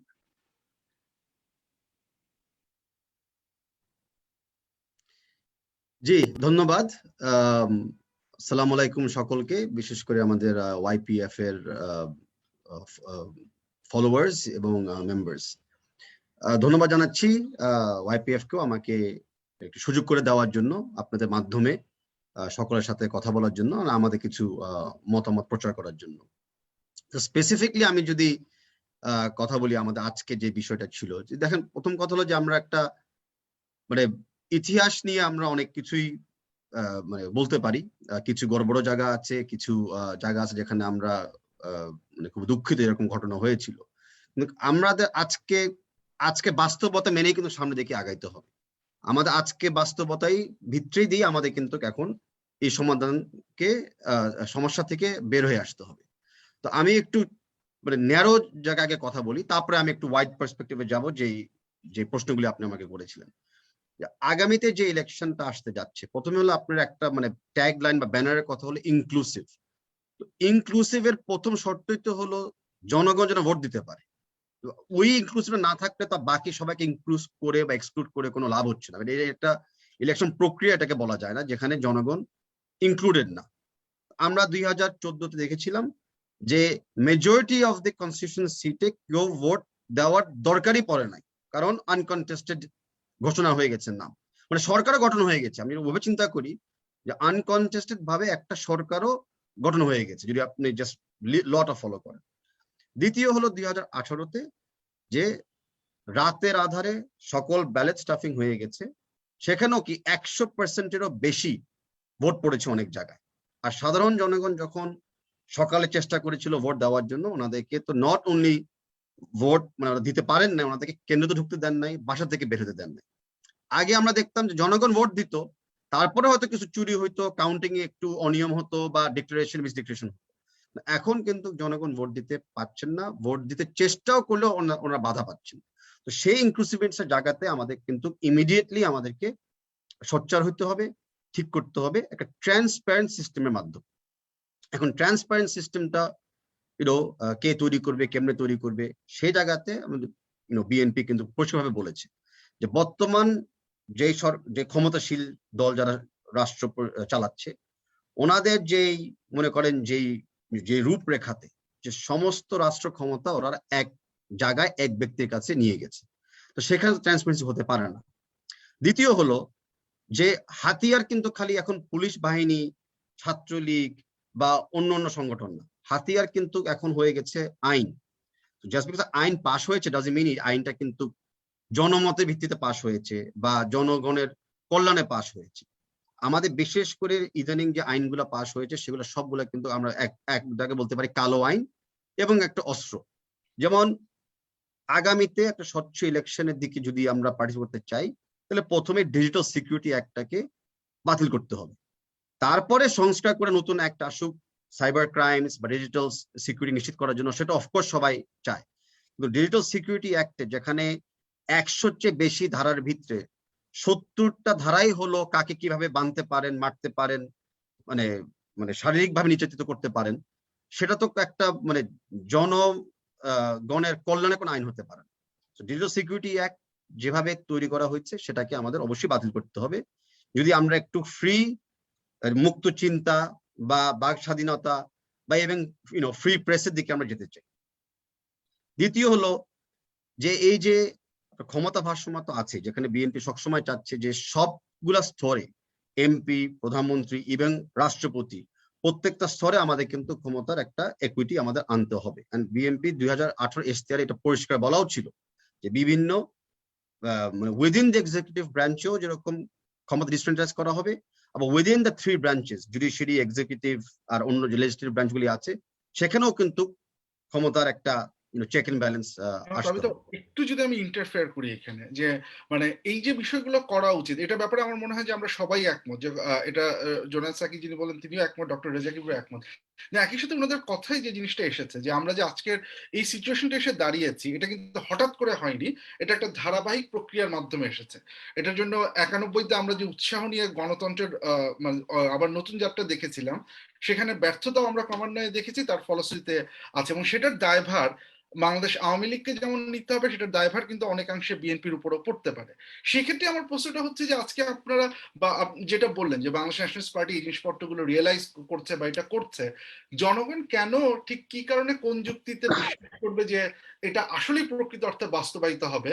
যেহেতু অতীতে আমরা দেখেছি অনেক সময় হয় যে এক সরকার একটা কালো আইন পাশ করে গেল, আরেক সরকার কিন্তু সেটাকে বাতিল করে না, সেটাকে হয় কন্টিনিউ করে, নয় হচ্ছে গিয়ে সেটাকে একটু অন্য নামে প্রচারিত করে। তাহলে কেন আমরা এই বিশ্বাসটা রাখতে পারি যে একটা চেঞ্জ আমরা দেখতে পাবো যদি হচ্ছে গিয়ে ক্ষমতার পরিবর্তনটা হয়? জি, ধন্যবাদ। দেখেন, একটা জায়গায় আজকের বাস্তবতা যেটা আমি বলতে পারি আমাদের মেনে নিতে হবে যে আমরা যেই একটা রাষ্ট্রীয় একটা রূপরেখা বা একটা স্ট্রাকচার ছিল, আজকে কিন্তু মানে অতীতের সরকারি প্রচেষ্টা বা সরকারি অবকাঠামো কিন্তু আজকে তুলনা করলে রাত দিনের তফাৎ। কারণ আমরা মানে অফকোর্স আমরা ডিক্টেটরশিপ, অথরিটেরিয়ান গভর্নমেন্টও বাংলাদেশে দেখেছি, ডেমোক্রেটিকলি ইলেক্টেডও গভর্নমেন্ট আমরা বাংলাদেশে দেখেছি, বাট এখন ডেমোক্রেটিক প্রক্রিয়াতে ডিক্টেটরশিপ, এটা কিন্তু এই মডেলটাই কিন্তু পৃথিবীর জন্য হয়তো একটা নতুন উদাহরণ হতে পারে। তো সেই জায়গাতে আপনি বলেন যে অতীতে অনেক কিছু হয়েছে, আজকের যে জায়গায় আমরা চলে এসেছি, যে অতীত দোষ দিয়ে তো এখন লাভ হচ্ছে না আমাদেরও অতীত যে আপনি বলেছেন, যদি কোনো শিক্ষা নিয়ে থাকি তাহলে শিক্ষাটাকে নিয়ে পরিবর্তনের দিকে আমাদেরকে সামনে এগিয়ে যেতে হবে। একটা জায়গায় তো জনগণের উপরে একটা ফেথ রাখতে হবে যে ওনারা সঠিক সিদ্ধান্তটা দিবেন, আর আরেকটা জায়গায় রাজনীতিবিদরা যারা আসতেছেন, যারা প্রমিস করছেন যে আগামী দিনে ওনারা কিছু কিছু জায়গায় চেষ্টা করবেন বদলানোর জন্য, ওই ফেকটাও তো আমাদের ট্রাস্ট রাখতে হবে। এখন কোয়েশ্চেন ইজ নট, কোয়েশ্চেন হলো অ্যাকাউন্টেবিলিটি। যে কেউ যদি বলে আমরা এরকম একটা সিদ্ধান্ত নিব বা আমরা একটা কাজ করব, ক্ষমতা আসার পরে বা সরকার গঠন করার পরে ওনারা যদি না করে, ওই অ্যাকাউন্টেবিলিটিটার জায়গায় কিন্তু আমাদের ঘাটতি রয়েছে। যে কারণে আপনি যেটা বলতে পারেন যে বারে বারে সাবসিকুয়েন্ট গভর্নমেন্টস আগের কিছু আইনগুলোকে হয়তো নিজে কাজে লাগায়, আর কিছু জিনিস ওনারা বাতিল করে, যেখানে মনে করেন ওনাদের আইডিয়ালস এগেইনস্টে যাচ্ছে। কিন্তু বাংলাদেশে আপনি যদি দেখেন, আপনি যদি জাস্ট এক জিনিস ফলো করেন যে বর্তমানে আইনের ভিতরেও কিন্তু প্রতিষ্ঠানগুলোকে চলতে দেওয়া যাচ্ছে না। আগে কিন্তু ব্যক্তির কারণে হয়তো একটা প্রতিষ্ঠান চলতে পারতো না, বা যেটা বললাম একটা খারাপ ব্যক্তি একটা প্রতিষ্ঠানকে নষ্ট করে দিতে পারতো। এখন কিন্তু আইনকে বানানো হচ্ছে প্রতিষ্ঠানগুলোকে মানে কাইন্ড অফ মানে বন্ধ করে দেওয়ার জন্য। আরেকটা এক্সাম্পল আপনি আমি বলতে পারি, যেমন দুদকের কথা যেটা উঠলো, তো এসিসির কাছে সমস্ত ক্ষমতা দেওয়া আছে সবাইকে ইনভেস্টিগেট করার জন্য। বা আরেকটা আইন চলে আসলো যে কি সরকারি চাকরিজীবীদের আইন, যেখানে চার্জশিট না হওয়া পর্যন্ত কোন সরকারি কর্মকর্তাকে কিন্তু গ্রেফতার করা যাবে না। তো এখন কি দেখতেছি আমরা, সাধারণ জনগণ আগে জেলে ঢুকে তারপরে মামলা খায়। আর সরকারি চাকরিজীবী যারা করে, যাদের মাধ্যমে এখন ইলেকশন নিয়ন্ত্রণ হচ্ছে, সার্চ কমিটি নিয়ন্ত্রণ হবে আগামীতে, ওনাদের জন্য কিন্তু একই ইস্যুতে একটু ভিন্ন প্রোটেক্টিভ আইন করা হয়েছে। তো সেই জায়গাগুলোতেই কিন্তু আমাদের লক্ষ্য রাখতে হবে যে আগামী দিনের ইলেকশন গুলাকে যদি আমরা ট্রান্সপারেন্ট করতে চাই, স্বচ্ছ রাখতে চাই, তাহলে এই আইনে কিন্তু আমাদের দৃষ্টি আনতে হবে। অফকোর্স যে কথাগুলো আমার মানে মানে আমার আগে যারা বলে গিয়েছেন যে বক্তারা, সে সবগুলাতে আমি একমত, কিন্তু আমি ওই বড় রাষ্ট্রীয় সাংবিধানিক জায়গা থেকে আমি একটু খুব ন্যারো জায়গায় আমি কথা বলতে চাচ্ছি, কারণ আমি স্পেসিফিক কিছু আইডিয়াস, স্পেসিফিক কিছু ওয়েজ এখান থেকে বার হওয়ার জন্য আমি দিতে চাচ্ছি। আরেকটা লাস্ট যে পয়েন্ট, তারপরে আমি ছেড়ে দিচ্ছি, যে জুডিশিয়াল প্রসেস। আমরা দেখছি যে এক জায়গায় কেউ আটকিয়ে যাচ্ছে, এক জায়গায় তার ইনজাস্টিস হচ্ছে, তারপর লাস্ট জায়গাটা কোন জায়গা? লাস্ট জায়গাটা হলো আমাদের জুডিশিয়াল প্রসেস, যেখানে আমরা কমপ্লেইন করতে পারি, মামলা করতে পারি, ইনভেস্টিগেশন যেতে পারি। তো সেই প্রক্রিয়াটাও কিন্তু এখন আপনি দেখেন মানে বারে বারে হুমকির মুখে যাচ্ছে। একবার এই সংসদ চেষ্টা করতেছে যে চিফ জাস্টিস থেকে শুরু করে অ্যাপিল ডিভিশন জাজদেরকে যেন ওনারা চাকরি থেকে বের করে দিতে পারে যদি ওনাদের মন মতো কোনো অ্যাকশন না হয়, যদি ওনারা এটার মানে অন্যভাবে কথাগুলো বলছে। সেটার এগেনস্টে যখন জুডিশিয়ারি দাঁড়িয়ে গেছে, চিফ জাস্টিসকে পদত্যাগ করতে হয়েছে বা করানো হয়েছে। তারপরে চিফ জাস্টিস এগেনস্টে আবার অন্য একটা প্রতিষ্ঠান দিয়ে মামলাও হয়েছে, কনভিকশনও হয়ে গেছে এক্স চিফ জাস্টিস। তারপরে কি আমরা মনে করতে পারি যে কোনো বিচারক নিজেদেরকে স্বাধীন ভাবতে পারে বা কোনো বিচারক সাহস নিয়ে কোনো দায়িত্বশীল ভূমিকা রাখতে পারে?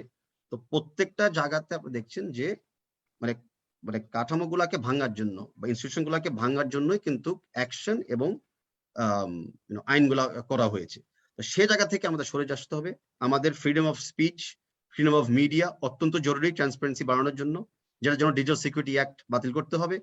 আমাদের ইলেকশন প্রসেসে 100% অ্যাকাউন্টেবিলিটি আনতে হবে, বিশেষ করে সরকারি কর্মকর্তা যারা আছেন ওনারা যেন জানেন যে ইলেকশন দিন পার করার পরেও কিন্তু ওনাদের অ্যাকাউন্টেবিলিটি আন্ডার দ্য ল বাংলাদেশে থাকে, সেটা কিন্তু নিশ্চিত করতে। এখন আপনারা দেখছেন কি সরকারি কর্মকর্তারা যারা ইলেকশন ডিউটিতে মানে একটা সরকারের জন্য অনিয়ম কাজ করে, তারা পুরস্কৃত হয় ভালো পোস্টিং পেয়ে। যেসব পুলিশ কর্মকর্তারা ইলেকশন প্রক্রিয়াতে ওরা দলীয়করণ করে, তারা গোল্ড মেডেল পায় আগামী দিনগুলোতে। তো আমরা কিন্তু রং কাজে পুরস্কৃত করতেছি, রাইট কাজের চেষ্টা করলে আমরা ওনাদেরকে দমন করে রাখছি। ধন্যবাদ।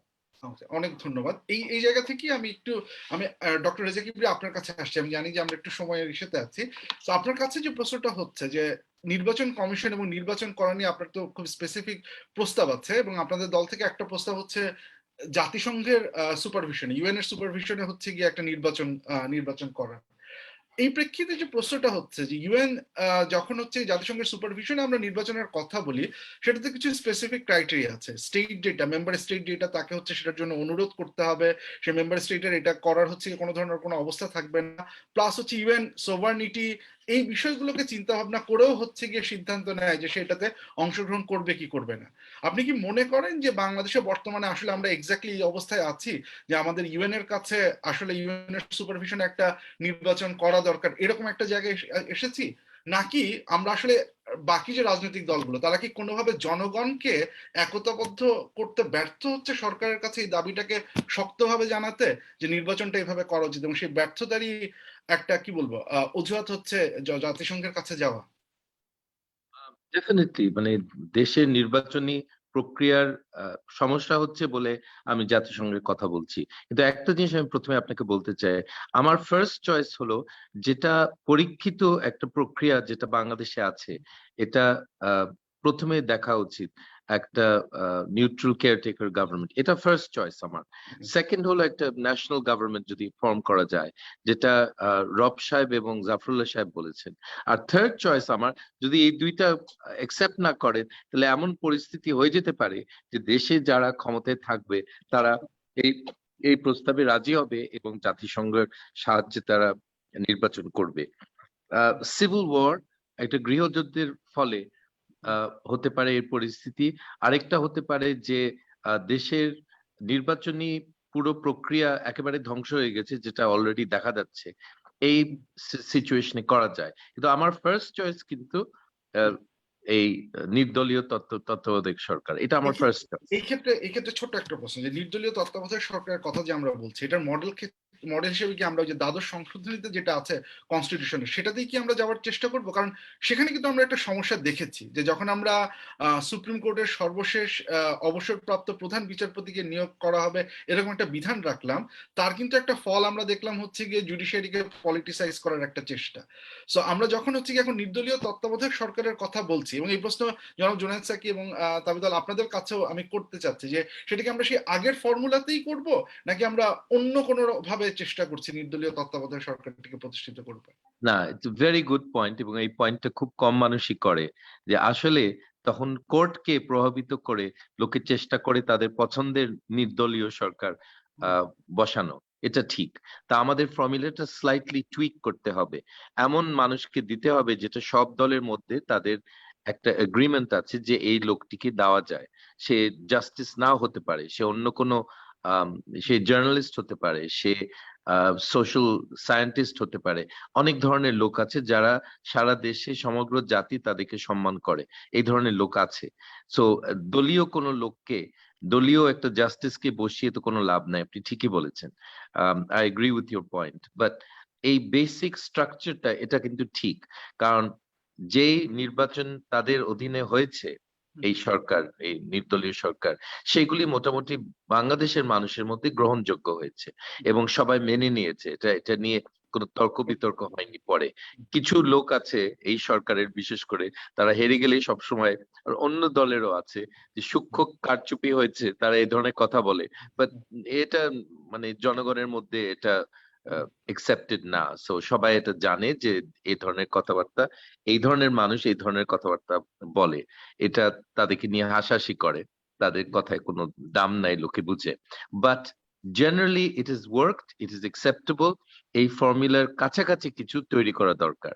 আপনি যেটা বলছেন, এই সমস্যাটা মাথায় রেখে একটু ফর্মুলাটাকে একটু স্লাইটলি চেঞ্জ করা দরকার, একটু টুইক করা দরকার, কিন্তু বেসিক ফর্মুলাটা ঠিক আছে।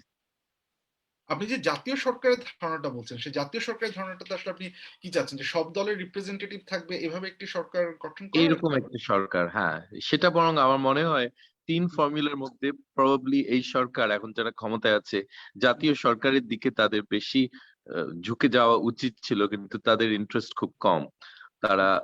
তারা 3 চয়েসেস এর মধ্যে 3টাকে তারা রিজেক্ট করছে, কিন্তু এমন একটা সময় আসতে পারে যখন তারা মনে করবে যে বিপদের মুখে যে এটাই সবচেয়ে ভালো অপশন তাদের জন্য হতে পারে। কিন্তু এটা রব সাহেব আর জাফরুল্লাহ সাহেব এটা প্রপোজ করেছেন, এটাতে মোর ইনক্লুসিভ থাকে, সব দলই থাকবে।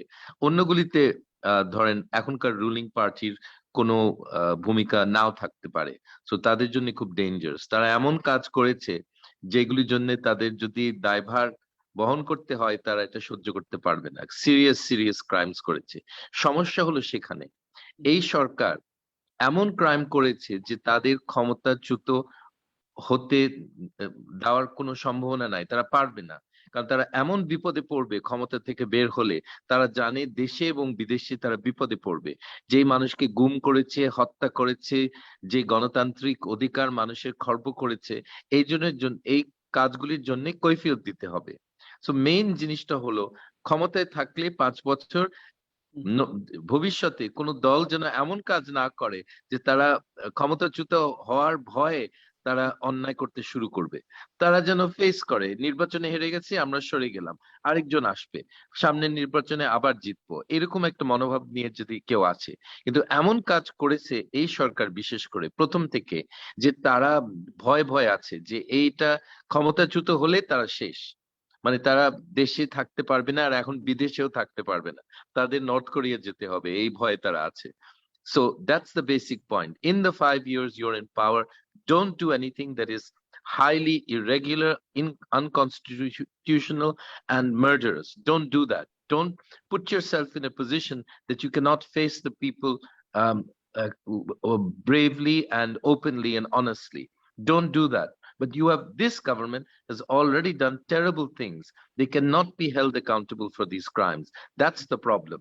তারা শুরু করেছে যে আমরা কোনোদিন ক্ষমতাচ্যুত হব না, আমাদেরকে কখনো জনগণের কাছে এটা জবাবদিহিতা দিতে হবে না, এই চিন্তাধারা দিয়ে তারা প্রথম দিনেই শুরু করেছে।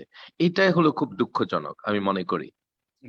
অনেক অনেক ধন্যবাদ জনাব তাবিতাওয়াল, আমি আপনার কাছে আসছি, তারপর আমি জুনায়েদ সাকির কাছে যাচ্ছি। আমি উল্টা দিক থেকে এবারে যাওয়ার চেষ্টা করছি। যে প্রশ্নটা এখানে আসলো যে এই কেয়ারটেকার গভর্নমেন্ট, এবং আমি যদি ঠিক জেনে থাকি বিএনপির খুব সুস্পষ্ট কিছু পরামর্শ ছিল যে নির্বাচন কমিশনের যে আইনটা হওয়ার কথা, এবং সেক্ষেত্রে আপনাদের পরামর্শ ছিল হচ্ছে যে যাদের কথা বিবেচনা করা হবে পাবলিক হিয়ারিং এর মাধ্যমে হচ্ছে গিয়ে তাদের যোগ্যতা বিষয়ে কথাবার্তা শোনা হোক, তাদের ব্যাংক অ্যাকাউন্ট এগুলো প্রকাশ পাক, সার্চ কমিটিতে যারা থাকবেন তাদের ক্রাইটেরিয়া কি হবে এই সংক্রান্ত বিস্তারিত একটা প্রস্তাব হচ্ছে গিয়ে বিএনপির ছিল। আমরা তার অনেক রিফ্লেকশনই আমরা দেখিনি এই যে আইনটি যেটা পাশ হচ্ছে। এই পরিস্থিতিতে এই আইনটি সম্পর্কে বিএনপির অবস্থানটা কোথায়, যদিও আমরা খানিকটা জানি, তারপর আপনার কাছে একটু শিওর হতে যাচ্ছি। এবং সেকেন্ড হচ্ছে এই নির্দলীয় তত্ত্বাবধায়ক সরকারের যে ব্যাপারটি সেটি আপনাদেরও প্রস্তাবে আছে, কিন্তু আমরা অলরেডি জানি যে একটা হাইকোর্ট সুপ্রিম কোর্টের একটা রায় আছে এই সংক্রান্ত। এবং এখন যদি আমরা একটা নির্দলীয় তত্ত্বাবধায়ক সরকার ব্যবস্থা ইন্ট্রোডিউস করার চেষ্টা করি, যে প্রশ্নটা আমি ডক্টর রেজা কিবরিয়াকে করলাম, আপনাকেও করছি, তার চেহারাটা আপনারা কিরকম আশা করছেন, সেটার চেহারাটা কিরকম হবে? এবং এটার সাথে রিলেভেন্ট একটা প্রশ্ন হচ্ছে যে আমরা এই বাংলাদেশ আওয়ামী লীগের এই ক্ষমতার এই যে সমস্যাগুলো এগুলো সবকিছুই শুনলাম, এবং এই ক্ষেত্রে আপনাদের যদি হচ্ছে কি দাবিটা প্রতিষ্ঠা করতে হয় তাহলে তো সেটা জনগণকে নিয়েই কোনো না কোনো ভাবে আন্দোলন করে বা যেভাবেই হোক সেটাকে করতে হবে। তাহলে এই যে জনসংযোগ করা এবং জনগণকে সম্পৃক্ত করা, এটার কি যথাযথ আপনি মনে করেন যে আমরা বাস্তবায়ন আমরা দেখছি? এবং যদি না দেখি তাহলে সেটার কারণটা কি? আমরা বুঝতে পারছি, আমরা কেন জনগণকে বোঝাতে পারছি না যে এই সমস্যাটি থাকবে? ধন্যবাদ। এগেন অনেকগুলো প্রশ্ন আসছে, আমি চেষ্টা করি একটু তাড়াতাড়ি বলতে, একটু আমি দুঃখিত, আপনার তো একটু নো প্রবলেম। সো প্রথমে আমরা একটু নির্দলীয় তত্ত্বাবধায়ক সরকার বা তত্ত্বাবধায়ক সরকারের কথা বলি। যে কমেন্টটা আপনি প্রশ্ন করেছেন জনাব কিবরিয়া সাহেবকে, যে বিএনপির শেষ আমলেও তত্ত্বাবধায়ক সরকার নিয়ে ওই হাইকোর্টে বিচারপতির ইস্যুটা পলিটিসাইজ করা হয়েছিল।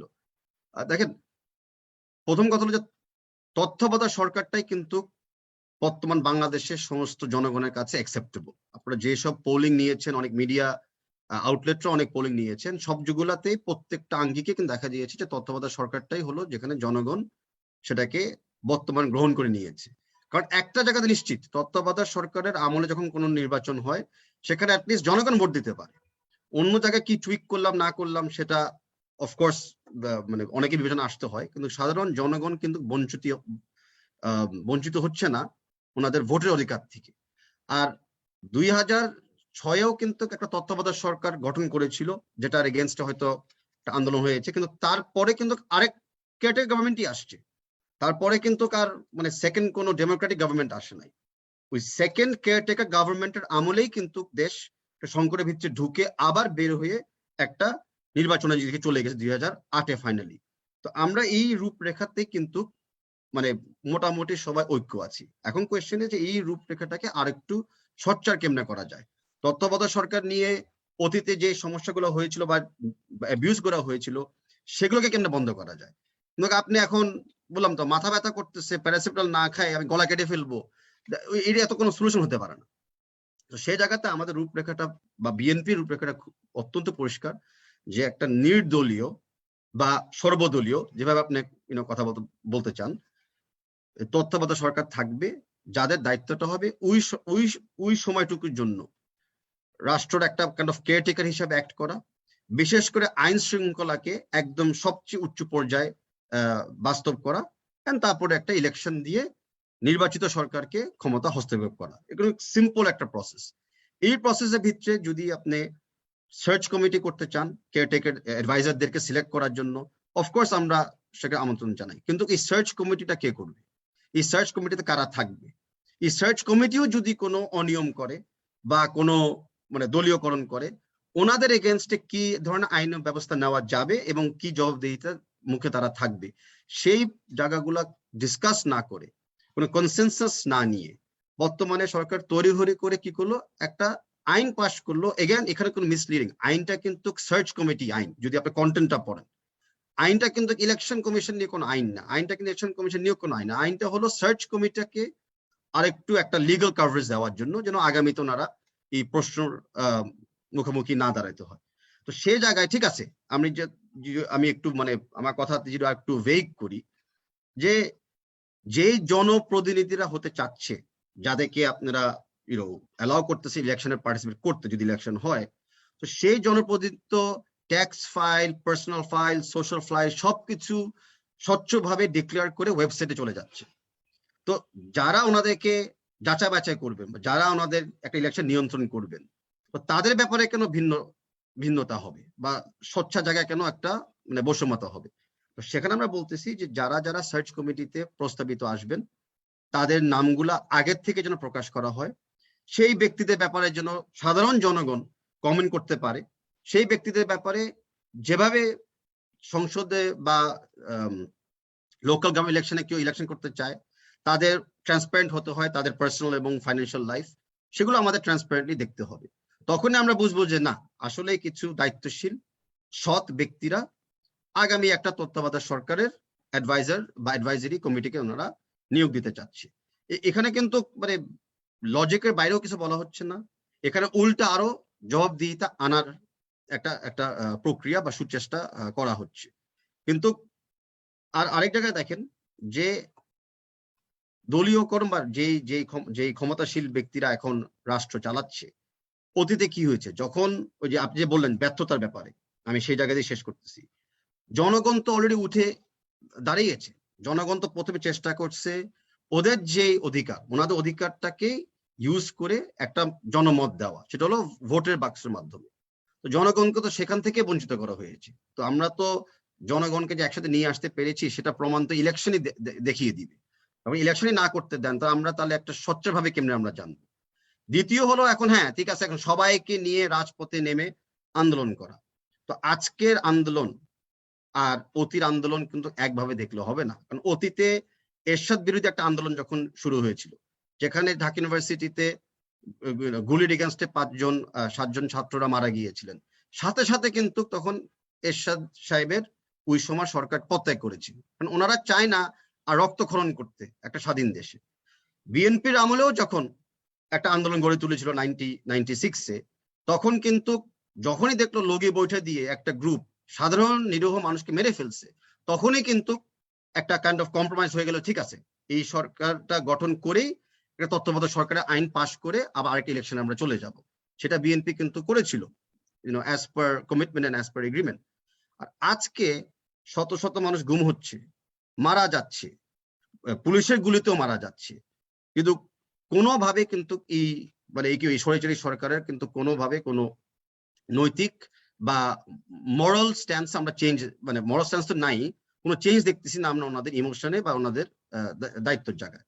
তো যে সরকার জনগণকে মানে গুলি করতে, গুম করতে, হয়রানি করতে দুইবারও চিন্তা করে না, তো সেই সরকারের এগেইনস্টে তো আপনি একদম হাইয়েস্ট লেভেল একটা রেভলিউশনে যেতে হবে। তো সেই জায়গার জন্য কিন্তু কেউই চায় নাই রাষ্ট্রভিত্তিক এরকম একটা মানে অনরাজ্য সৃষ্টি করার জন্য। এখন দেখা যাচ্ছে যে সেটা ছাড়া ওনারা সরতে রাজি না। এখন ওনারা যখন পুলিশের শক্তি ব্যবহার করবে বা অন্য শক্তি ব্যবহার করবে, সাইবার শক্তি ব্যবহার করবে, সেই শক্তির বিপক্ষে সাধারণ জনগণ দাঁড়ানোর জন্য কিন্তু আরেকটু সময় লাগবে। তার মানে না যে সূত্রে চলে যাচ্ছে, তার মানে যে জাস্ট একটা সময়ের ব্যাপার, সময়ের দাবি। আপনারা দেখবেন যে জনগণ মানে ঐক্য হয়ে আমাদের সকলের নেতৃত্বে কিন্তু এই সরকারের বিরুদ্ধে মানে একটা অবস্থান নিবেই। কোয়েশ্চেন ইজ, আমরা তো সেই জায়গায় যেতে চাচ্ছি না, আমরা চাচ্ছি শান্তিপূর্ণভাবে আইনের একটা কাঠামো দিয়েই ক্ষমতা যেন হস্তান্তর করা হোক, যদি সেটা জনমত হয়। তো সেই ব্যাপারটাই আমি বলতে চাচ্ছি যে এখানে জনগণকে সাথে নিতে বিএনপি কি ব্যর্থ হয়েছে, ব্যর্থ হয় নাই, সেটা আরো কিছুদিন পরে আমরা দেখতে পারবো। তবে একটা কথা ঠিক, জনগণকে যদি মানে সঠিকভাবে ভোট দিতে দেওয়া হয়, জনগণ কিন্তু তাদের রায় তখনই পরিষ্কারভাবে এবং আইনি মোতাবেক দিয়ে দিবেন। ধন্যবাদ।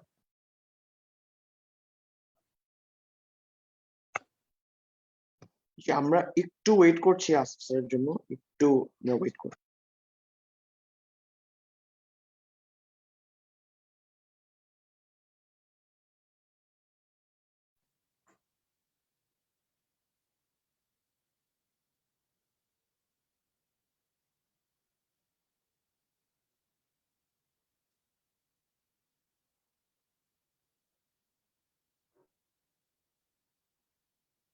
আচ্ছা, আমি কি কথা বলবো আমার বক্তব্যটা সারার? স্যার একটু just sir is coming back, 1 minute লাগবে, জাস্ট 1 মিনিট। না, উনি আসলে প্রশ্ন করবেন, আমি বরং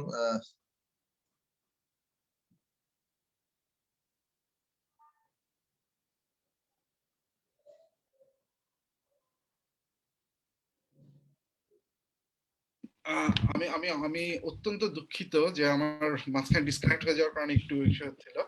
অনেক ধন্যবাদ।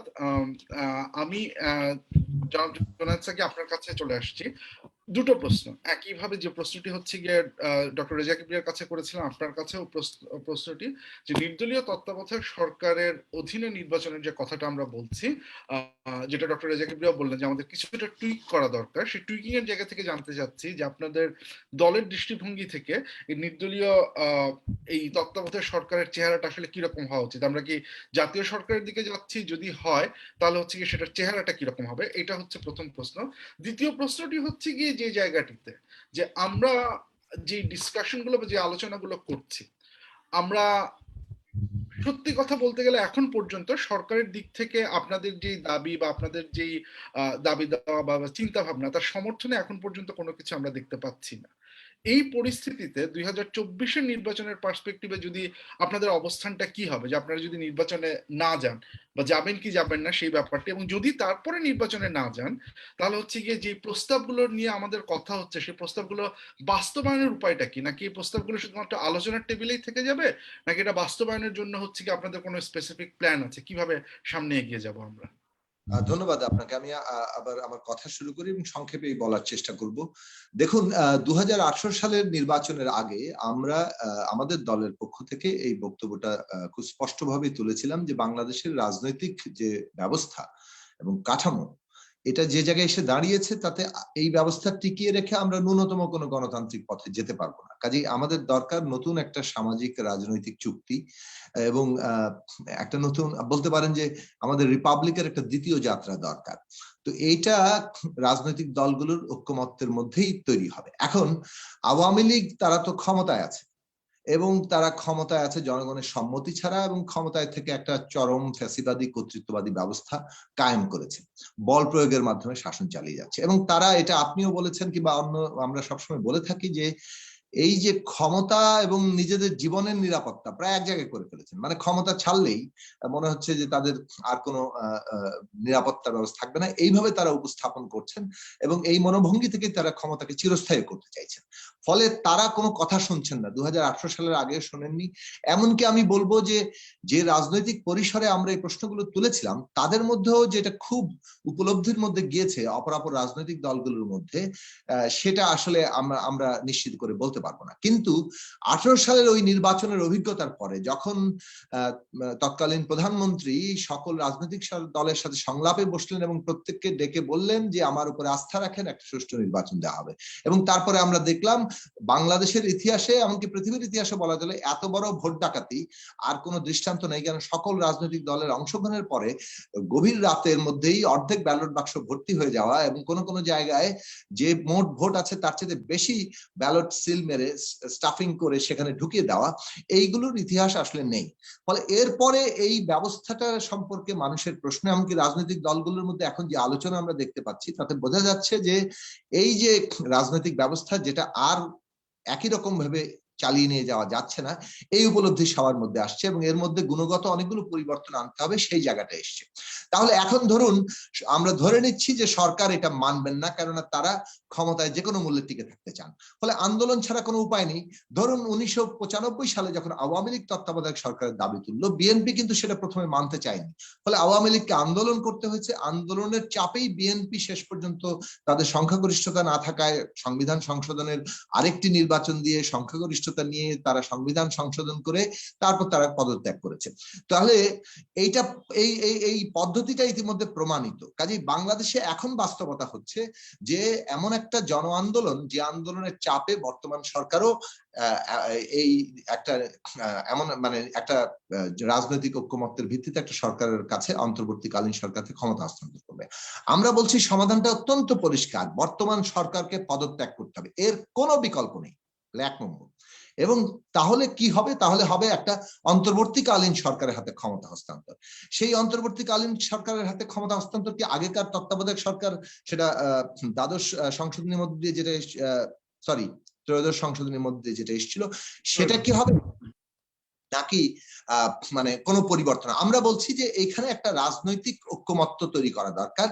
এই রাজনৈতিক ঐক্যমত্যের ভিত্তিতেই পুরনো তত্ত্বাবধায়ক সরকারের মডেলের সাথে নতুন কি ধরনের সংযুক্তি আসা দরকার সেটা আলোচনা হতে পারে, কিন্তু রাজনৈতিক ঐক্যমত্যের ভিত্তিতে একটা সরকার, অন্তর্বর্তীকালীন সরকার হাতে ক্ষমতা হস্তান্তর। এখানে খুব ছোট একটা প্রাসঙ্গিক প্রশ্ন, যে এই যে আপনি যে নির্দলীয় তত্ত্বাবধায়ক সরকার নিয়ে রাজনৈতিক যে ইসের কথা বলছেন, এখন পর্যন্ত কি আপনাদের দল থেকে বা অন্যান্য দলের সাথে এ ব্যাপারে কোনো পদক্ষেপ নেওয়া হয়েছে বা কোনো ধরনের কথাবার্তা হয়েছে?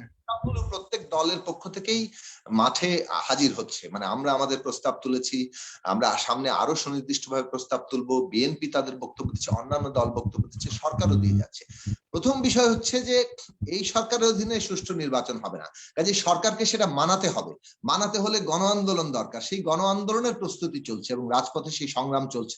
রাজপথের এই আন্দোলন আরো দ্রুত একটা বৃহত্তর ঐক্যের মধ্য দিয়ে গণ আন্দোলন, গণ অভ্যুত্থানের রূপ নেবে বলে আমি বিশ্বাস করি, এবং তার চাপেই সরকার বাধ্য হবে। আমি তার পরের ঘটনা বলছি, আমি ধরে নিচ্ছি একটা গণ আন্দোলন আসন্ন, বাংলাদেশের এর কোনো বিকল্প নেই, এবং সেই জায়গা থেকে সরকারের যখন এই চাপটা আমরা পর্যাপ্তভাবে সৃষ্টি করতে পারবো, দেন রাজনৈতিক ঐক্যমত্যের ভিত্তিতে একটা অন্তর্বর্তীকালীন সরকারের হাতে ক্ষমতা হস্তান্তর করা হবে। এখন এই অন্তর্বর্তীকালীন সরকারকে আপনি তত্ত্বাবধায়ক বলবেন না জাতীয় সরকার বলবেন না কি নাম অভিহিত করবেন, সেটা একটা মানে আমি মনে করি সেকেন্ডারি কোয়েশ্চেন, কিংবা খুব প্রধান প্রশ্ন নয়। আমি প্রধান প্রশ্নটা মনে করছি যে রাজনৈতিক ঐক্যমত্য তৈরি হওয়া এবং অন্তর্বর্তীকালীন সরকারের হাতে ক্ষমতাটা হস্তান্তর করা। এখন সেই অন্তর্বর্তীকালীন সরকারের কি কি কাজ, আমি মনে করি দুটো কাজ খুব গুরুত্বপূর্ণ। একটা হচ্ছে ওই যে আমরা বলছি যে নতুন সামাজিক চুক্তি কিংবা একটা রাজনৈতিক বন্দোবস্ত, তার জন্য ঐক্যমত্য সৃষ্টি করা, এবং সেক্ষেত্রে 4টা পয়েন্ট আমি আগেই বলেছি। 1 নম্বর হচ্ছে যে আমাদের সমস্ত এই নির্বাহী বিভাগ, সরকার নির্বাহী বিভাগ এবং সংসদ এবং বিচার বিভাগ, এই 3টার মধ্যে ভারসাম্য আনার জন্য আমাদের বিভিন্ন প্রতিষ্ঠানগুলো, যেটা নির্বাহী বিভাগের সাথে প্রতিষ্ঠানের ক্ষমতার ভারসাম্য তৈরি করবে, তার জন্য নিয়োগ পদ্ধতি বদল। 2 নম্বর হচ্ছে আমাদের এখানে সংসদে জনপ্রতিনিধিত্বর ক্ষমতা নিশ্চিত করার জন্য 70 অনুচ্ছেদের সংস্কার। 3 নম্বর হচ্ছে সংখ্যানুপাতিক নির্বাচন ব্যবস্থা, সেটার মডেল কি হবে সেটা নিয়ে আমরা বিস্তারিত আলোচনা করতে পারি, বিভিন্ন মডেল পরীক্ষা নিরীক্ষা করে বাংলাদেশের উপযোগী ব্যবস্থা আমরা তৈরি করতে পারি, কিন্তু কোনো না কোনো ফর্ম অফ সংখ্যানুপাতিক ব্যবস্থায় যাওয়া। এবং 4 নম্বর হচ্ছে সকল ধরনের নিপীড়নমূলক গণ অধিকার হরণকারী আইন বাতিল করা। এটা খুব গুরুত্বপূর্ণ। ডিজিটাল সিকিউরিটি অ্যাক্ট থেকে শুরু করে এই যে নানা ধরনের আইন, এবং বিভিন্ন অর্থনৈতিক প্রতিষ্ঠানগুলোর যার ন্যূনতম জবাবদিহিতা নেই, সেই জবাবদিহিতা প্রতিষ্ঠার নতুন আইন তৈরি করা, এই বিষয়ে একটা ঐক্যমত্য তৈরি করা। এই 4টা বড় সংস্কারের মধ্য দিয়ে ভবিষ্যতের যে গ্রহণযোগ্য নির্বাচনের মধ্যে সংসদ, সেই সাংবিধানিক সংস্কারগুলো যে সরকারই যাক না কেন, সেই সরকার সংস্কারের জায়গাগুলোতে যাবে কিংবা পার্লামেন্ট সম্মিলিতভাবে যাবে। এই চুক্তিটাতে একত্রিত হওয়াটা একটা নতুন সামাজিক চুক্তির প্রাথমিক শর্ত। দ্বিতীয় কাজটা হচ্ছে এই অন্তর্বর্তীকালীন সরকারের যে একটা রাজনৈতিক ঐক্যমত্যের ভিত্তিতে গ্রহণযোগ্য একটা নির্বাচন কমিশন তৈরি করা, নতুন গ্রহণযোগ্য নির্বাচন ব্যবস্থার একটা কি বলে যে বিধানগুলো স্পষ্ট করা, এবং তার ভিত্তিতে একটা সুষ্ঠু গ্রহণযোগ্য নির্বাচন আয়োজন করা, যার মধ্যে দিয়ে জনপ্রতিনিধিত্বশীল সরকার গঠন হবে। এই কাজ করার মধ্যে দিয়ে অন্তর্বর্তীকালীন সরকার বিদায় নিবে, নির্বাচিত সরকার ক্ষমতা আসবে। তবে আমরা মনে করি, আমরা এটা বলেছি যে বাংলাদেশের যে বাস্তবতা, তাতে রাতারাতি প্রতিষ্ঠান তৈরি হবে না। কাজেই আমাদের এখানে যেভাবে দলীয়করণ করা হয়েছে, ব্যক্তিরাও যেভাবে দলীয় আনুগত্যের কাঠামোতে ঢুকে গেছেন, আত্মমর্যাদার যে অবনমন ঘটেছে, তাতে আমাদের দলগুলোর মধ্যে আস্থা সৃষ্টির জন্য অন্ততপক্ষে 3টি নির্বাচন এই ধরনের ঐক্যমত্যের অন্তর্বর্তীকালীন সরকারের অধীনে যদি হয়, তাহলে আমরা 15 বছর সময় পাবো, এবং কোন দলেরই ক্ষমতায় পরাজিত হয়ে পরের বার আর ক্ষমতায় আর আসতে পারবো না এরকম কোনো ভীতিও থাকবে না। কাজেই 3টি নির্বাচন যদি অন্তর্বর্তীকালীন সরকার নয়, 15 বছর সময়ে প্রতিষ্ঠানগুলো কিছুটা শক্তির উপর দাঁড়াবে, ব্যক্তিও সমাজের মধ্যে ওই জায়গায় তৈরি হবেন যারা ওই একটা প্রতিষ্ঠানের দায়িত্ব নিয়ে শপথ অনুযায়ী তারা তাদের জনগণের অধিকারের চর্চা করবে। এখানে একটা প্রশ্ন আছে, এই 15 বছরের যে সময়, এই 15 বছরের যে সময় 91 থেকে 2006 পর্যন্ত কি আমরা এই 15 বছর সময় পাইনি? সেখানে তো কোনো ধরনের পরিবর্তন আমরা পাইনি, তাহলে এখন কেন আশা করবো যে সেটা হবে? এটা খুবই গুরুত্বপূর্ণ একটা প্রশ্ন, এবং এই প্রশ্নটা প্রায়ই ওঠে, এবং আমি আপনাকে আবার পরিষ্কার করে বলছি, 1991 সালের আগে 3 জোটের একটা রূপরেখা হয়েছিল, হ্যাঁ, কিন্তু 3 right. জোটের রূপরেখায় এই বলা হয়েছিল যে একটা প্রস্তাব করা হয়েছিল যে 3টি নির্বাচন এই ধরনের তত্ত্বাবধায়ক সরকারের অধীনে হওয়ার, কিন্তু ওই যে সংবিধান সংশোধনী হয়েছে সেখানে কিন্তু এই প্রস্তাব গৃহীত হয়নি, 1 নম্বর। 2 নম্বর হচ্ছে 96 সালে যে তত্ত্বাবধায়ক সরকার হয়েছে সেখানে আবার কিন্তু 3টি বলা হয়নি, অর্থাৎ সেখানে আরো এটা একটা স্থায়ী ব্যবস্থা হিসেবে নেওয়া হয়েছিল। কিন্তু আমি বলবো 3 জোটের রূপরেখায় সংবিধানের ক্ষমতা কাঠামোর এমন কোন সংস্কার প্রস্তাব করা হয়নি যার মধ্য দিয়ে আমাদের এই একচেটিয়া মানে অবিশ্বাস্য এবং কোন রকম নজিরবিহীন যে ক্ষমতার কেন্দ্রীভবন ঘটেছে আমাদের দেশের সরকার প্রধানের হাতে সাংবিধানিকভাবে, এর ন্যূনতম কোনো জবাবদিহিতা প্রতিষ্ঠার জন্য ন্যূনতম কোনো সংস্কার প্রস্তাব করে। আমি আপনার সাথে 3 জোটের রূপরেখা নিয়ে বসতে পারি এবং আপনি দেখবেন যে ওর মধ্যে এই প্রশ্নগুলো কোনোটাই নেই। ফলে আমাদের এখানে ওই জায়গাটা তৈরি হয়নি। আজকের বাস্তবতায় এইটা আওয়ামী লীগ যে বাস্তবতায় ওই আমাদের পূর্ববর্তী শাসন কাঠামোর ধারাবাহিকতায় যে জায়গায় এনে দাঁড় করিয়েছে, তাতে এটা বিএনপি সহ বিরোধী রাজনৈতিক দলগুলো আমরা সকলেই তো উপলব্ধি করছি যে এই অবস্থায় কারো অধিকারই কার্যকর থাকবে না। এমনকি আওয়ামী লীগ নিজেরা উপলব্ধি করে যে ক্ষমতা ছেড়ে দিলে তাদেরও কোনো অধিকার থাকবে না। কাজেই সকলের উপলব্ধির মধ্যে এটা আছে যে এই রাষ্ট্রটা এভাবে আর চলছে না, এবং এটা না এভাবেই যদি চলে তাহলে আমাদের দেশের ভয়াবহ পরিণতি। আমাদের দেশের বিপুল তরুণরা তারা শিক্ষা পাচ্ছেন না, তাদের ঘুষ ছাড়া তদবির ছাড়া কোনো চাকরি হচ্ছে না, তাদের সৃজনশীলতার কোনো জায়গা নেই। এবং শুধু তাই নয়, দেশ একটা গৃহযুদ্ধের মুখোমুখি, অভ্যন্তরীণ ভাবে ভেঙে পড়ার মুখোমুখি, আন্তর্জাতিক ভাবে একটা বিপুল বিপর্যয়ের মুখোমুখি হচ্ছে, কেননা ন্যূনতম জাতীয় ঐক্য নেই। এবং আজকের যে ভূ রাজনৈতিক বাস্তবতা, আমরা কোনো জাতীয় ঐক্য ছাড়া এই ভূ রাজনৈতিক বাস্তবতা আমাদের দেশের স্বার্থ রক্ষা আমরা করতে পারবো না। এই সবগুলো জায়গা থেকে আমি বলবো দেশ এমন জায়গায় এসে ঠেকেছে, এইখানে যদি আমরা একটা গণতান্ত্রিক রাজনৈতিক ব্যবস্থায় না ফিরি, এই সংস্কারগুলোর ব্যাপারে রাজনৈতিক ঐকমত্য তৈরি করতে না পারি, তাহলে আমরা ভয়াবহ বিপদের মধ্যে পড়বো। আজকে জনগণের কর্তব্য হচ্ছে সকল এই যে রাজনৈতিক সংস্কারের এবং একটা নতুন গণতান্ত্রিক ব্যবস্থার যে লক্ষ্য, এর ভিত্তিতে ঐক্যবদ্ধ হওয়া। এবং আমি মনে করি যে প্রত্যেকটি রাজনৈতিক দলের ন্যূনতম যাকে বলে যে সকলের জন্য যে common rules of the game, সবাই রাজনীতি করবে, জনগণকে জয় করার চেষ্টা করবে, কিন্তু তার একটা রুলস অফ দি গেম থাকবে। আমরা যা প্রস্তাব করছি সেটা হচ্ছে রুলস অফ দি গেম। এই রুলস অফ দি গেম প্রত্যেকটি দল থেকে আসা দরকার, এবং সেই রুলস অফ দি গেমের যদি ঐক্যমত্য তৈরি হয়, বাংলাদেশ গণতান্ত্রিক ব্যবস্থা উত্তরিত হতে পারবে। এটা ছাড়া গৃহযুদ্ধ, এটা ছাড়া আন্তর্জাতিকভাবে ভয়াবহ বিপর্যয়, এর কোনো বিকল্প আমি দেখি। একদম শেষ সময়, কাজে আমাদের হাতে আর মাত্র 1-2 মিনিট সময় আছে। 1-2 মিনিট সময় আমি জাস্ট একটা প্রশ্ন, যেটা আমি বাকি দুজনকেও করেছি, আপনাকেও করতে চাই আপনার পয়েন্ট অফ ভিউটা নেওয়ার জন্য। আপনি যে কথাটা বললেন যে এই অবস্থা থেকে উত্তরণের জন্য আমাদের প্রথম উপায় হচ্ছে, যেটা বললেন যে একটা গণ আন্দোলন করতে হবে, যে গণ আন্দোলনের মাধ্যমে আমরা সরকারের পরিবর্তন হয়তো দেখতে পাবো। সেই ক্ষেত্রে আমার প্রশ্নটা যেটা হচ্ছে, আপনি যেই সংকটের কথা বললেন, যেই সমস্যার কথা বললেন, এবং এই সমস্যা বা সংকট দেশের মানুষ আসলে ফেস করছে প্রতিনিয়ত, এবং এই সমস্যার মধ্য দিয়ে তারা যাচ্ছে। তাহলে গণ আন্দোলনের জন্য যদি আমরা একটা উর্বর ভূমি থাকে, তাহলে সেই আন্দোলনটাতে কেন আমরা দেখছি না, বা আপনারা কেন নেতৃত্বে সেই গণ আন্দোলনটা করতে পারছি না? এমন তো নয় যে বাংলাদেশে আন্দোলন হচ্ছে না। আমরা কোটার আন্দোলন দেখেছি, আমরা হচ্ছে কি সড়ক পরিবহন আন্দোলন দেখেছি, কিন্তু এগুলো কোনোটাই কোনো রাজনৈতিক দলের ওইভাবে ব্যানারে আসেনি। যখনই রাজনৈতিক দলের ব্যানারে কোনো আন্দোলনের কথা বলছি, তখন আমরা এই আন্দোলনগুলো দেখছি না। এ বিষয়ে কি আপনাদের কোনো বিশ্লেষণ আছে, আত্মসমালোচনা আছে, কোনো চিন্তা ভাবনা আছে কি? আমি আশা করি অন্যরাও বলবেন, আমার মতটা আমি বলি। প্রথমত হচ্ছে, দেখুন, এই যে বর্তমান সরকার এটা মানে অদৃষ্টপূর্ব দমন পীড়ন, গুম খুন, ক্রসফায়ারের ভীতি সৃষ্টি করেছে, এবং রাষ্ট্রশক্তি নামছে, তারপরেও তো কোটাতে নেমেছে, সড়ক রিক্সাতে নেমেছে। বিশেষ করে ওটা মানে আপনি ঠিকই বলেছেন যে ওটা ক্ষমতা পরিবর্তনের আন্দোলন ছিল। মানে ক্ষমতার মোটামুটি এখন বিশ্বায়িত পৃথিবীতে 3টা কেন্দ্র। একটা হচ্ছে আন্তর্জাতিক শক্তির কেন্দ্র থাকে, সেটা যে কোনো দেশের জন্য প্রযোজ্য, রাষ্ট্রশক্তি সেটা আরেকটা ক্ষমতার কেন্দ্র, এবং জনগণ। এখন যদি বাংলাদেশের বাস্তবতাটা এই সরকার যেটা ভোগ করেছে, আন্তর্জাতিক শক্তির একচেটিয়া সমর্থন নিয়ে রাষ্ট্রশক্তিকে পুরোপুরি দলীয়কৃত করে পকেটে ঢুকিয়ে জনগণের উপর স্টিম রোলার চালিয়েছে। কিন্তু বর্তমানে আমি বলবো যে মানুষের দিক থেকে, অভিজ্ঞতার দিক থেকে এই জায়গায় এসছে যে দমন পীড়ন সত্ত্বেও মানুষ এই অভিজ্ঞতা এসছে যে তাদের সামনে একটা নাভিশ্বাস পরিস্থিতি। আর ন্যূনতম নতুন পরিবর্তন হচ্ছে আন্তর্জাতিক শক্তির যে একচেটিয়া সমর্থন, সে জায়গায় ফাটল ধরেছে, রাষ্ট্রশক্তির মধ্যে প্রবল নৈরাজ্য তৈরি হয়েছে, তাদের মধ্যে ভীতি তৈরি হয়েছে। কাজেই সরকার একটা নড়বড়ে অবস্থায় আছে। 2 হচ্ছে যে এই জনগণের যে মধ্যে পরিবর্তন, সেখানে সবসময় আমরা ইতিহাসে কি দেখেছি যে একটা নতুন স্বপ্ন যখন থাকে, নতুন ভাবে তার অধিকার আদায় হবে, এই আস্থা যখন মানুষ পায় তখন মানুষ জীবন দেওয়ার জন্য প্রস্তুত হয়। কিন্তু আপনি 18 সালের নির্বাচনের আগ পর্যন্ত বিএনপি সহ বিরোধী রাজনৈতিক দলগুলোর মধ্যে এই যে নতুন ভাবে একটা গণতান্ত্রিক রাজনৈতিক বন্দোবস্তের জন্য যে ঐক্যমত্য এবং সেইটা প্রতিষ্ঠার জন্য যে একটা একাট্টা লড়াই, এটা আমরা দেখি নাই।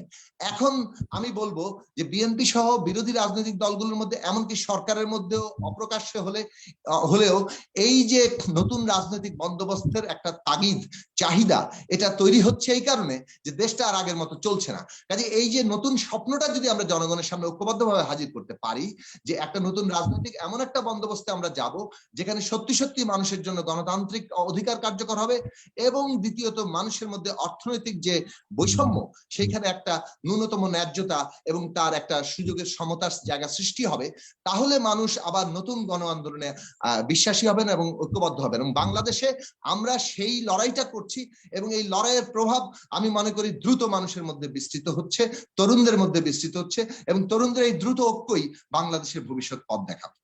অনেক অনেক ধন্যবাদ, অনেক ধন্যবাদ। একদম আমরা সময়ের শেষে চলে এসেছি। অনেক ধন্যবাদ জেনেসাকে, আপনাকে পরিষ্কার করে প্রশ্নগুলোর উত্তর দেওয়ার জন্য।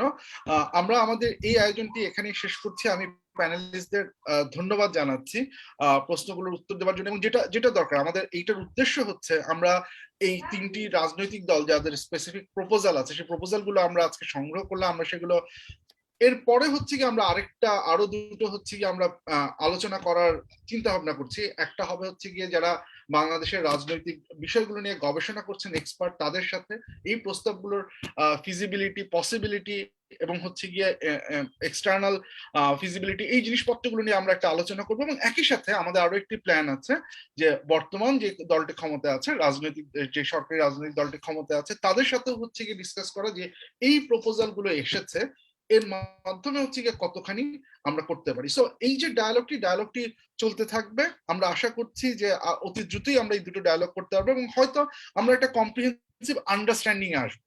সলিউশনে হয়তো আমরা আসবো না, কম্প্রিহেন্সিভ একটা আন্ডারস্ট্যান্ডিং এ আসবো যে ঠিক কোন জায়গাটাতে আমরা আছি, কি সলিউশন এসেছে হচ্ছে গিয়ে মাঠে, এবং এর মাঝখানে এই প্রস্তাবগুলোর মধ্যে ফিজিবিলিটি কোনটার কতটুকু। এটি আমরা আশা করছি যে এই পলিসি ডিসকোর্সে গুরুত্বপূর্ণ একটা ভূমিকা রাখবে। এই কথা বলে আমি আবারও ধন্যবাদ জানাচ্ছি আমাদের সম্মানিত প্যানেলিস্টদের, আমাদেরকে সময় দিয়ে অনেকক্ষণ, প্রায় 1.5 ঘন্টা আমাদের সাথে এই আলোচনা করার জন্য। খুব গুরুত্বপূর্ণ একটা আলোচনা আমরা শুনলাম, এবং একই সাথে হচ্ছে কি আমরা গুরুত্বপূর্ণ ফিডব্যাক, ইনফরমেশন পেলাম, যেটা আমাদের ধারণা যে সবারই উপকারে আসবে। সবাইকে অসংখ্য ধন্যবাদ জানিয়ে আমি বিদায় জানাচ্ছি। অসংখ্য ধন্যবাদ। ধন্যবাদ আমাকে এবং আমাদেরকে আমন্ত্রণ জানানোর জন্য। জি, thank you so much, sir. Thank you for joining. Asif sir ke অত্যন্ত ধন্যবাদ for the moderation. It was a very good session. Still live on Facebook.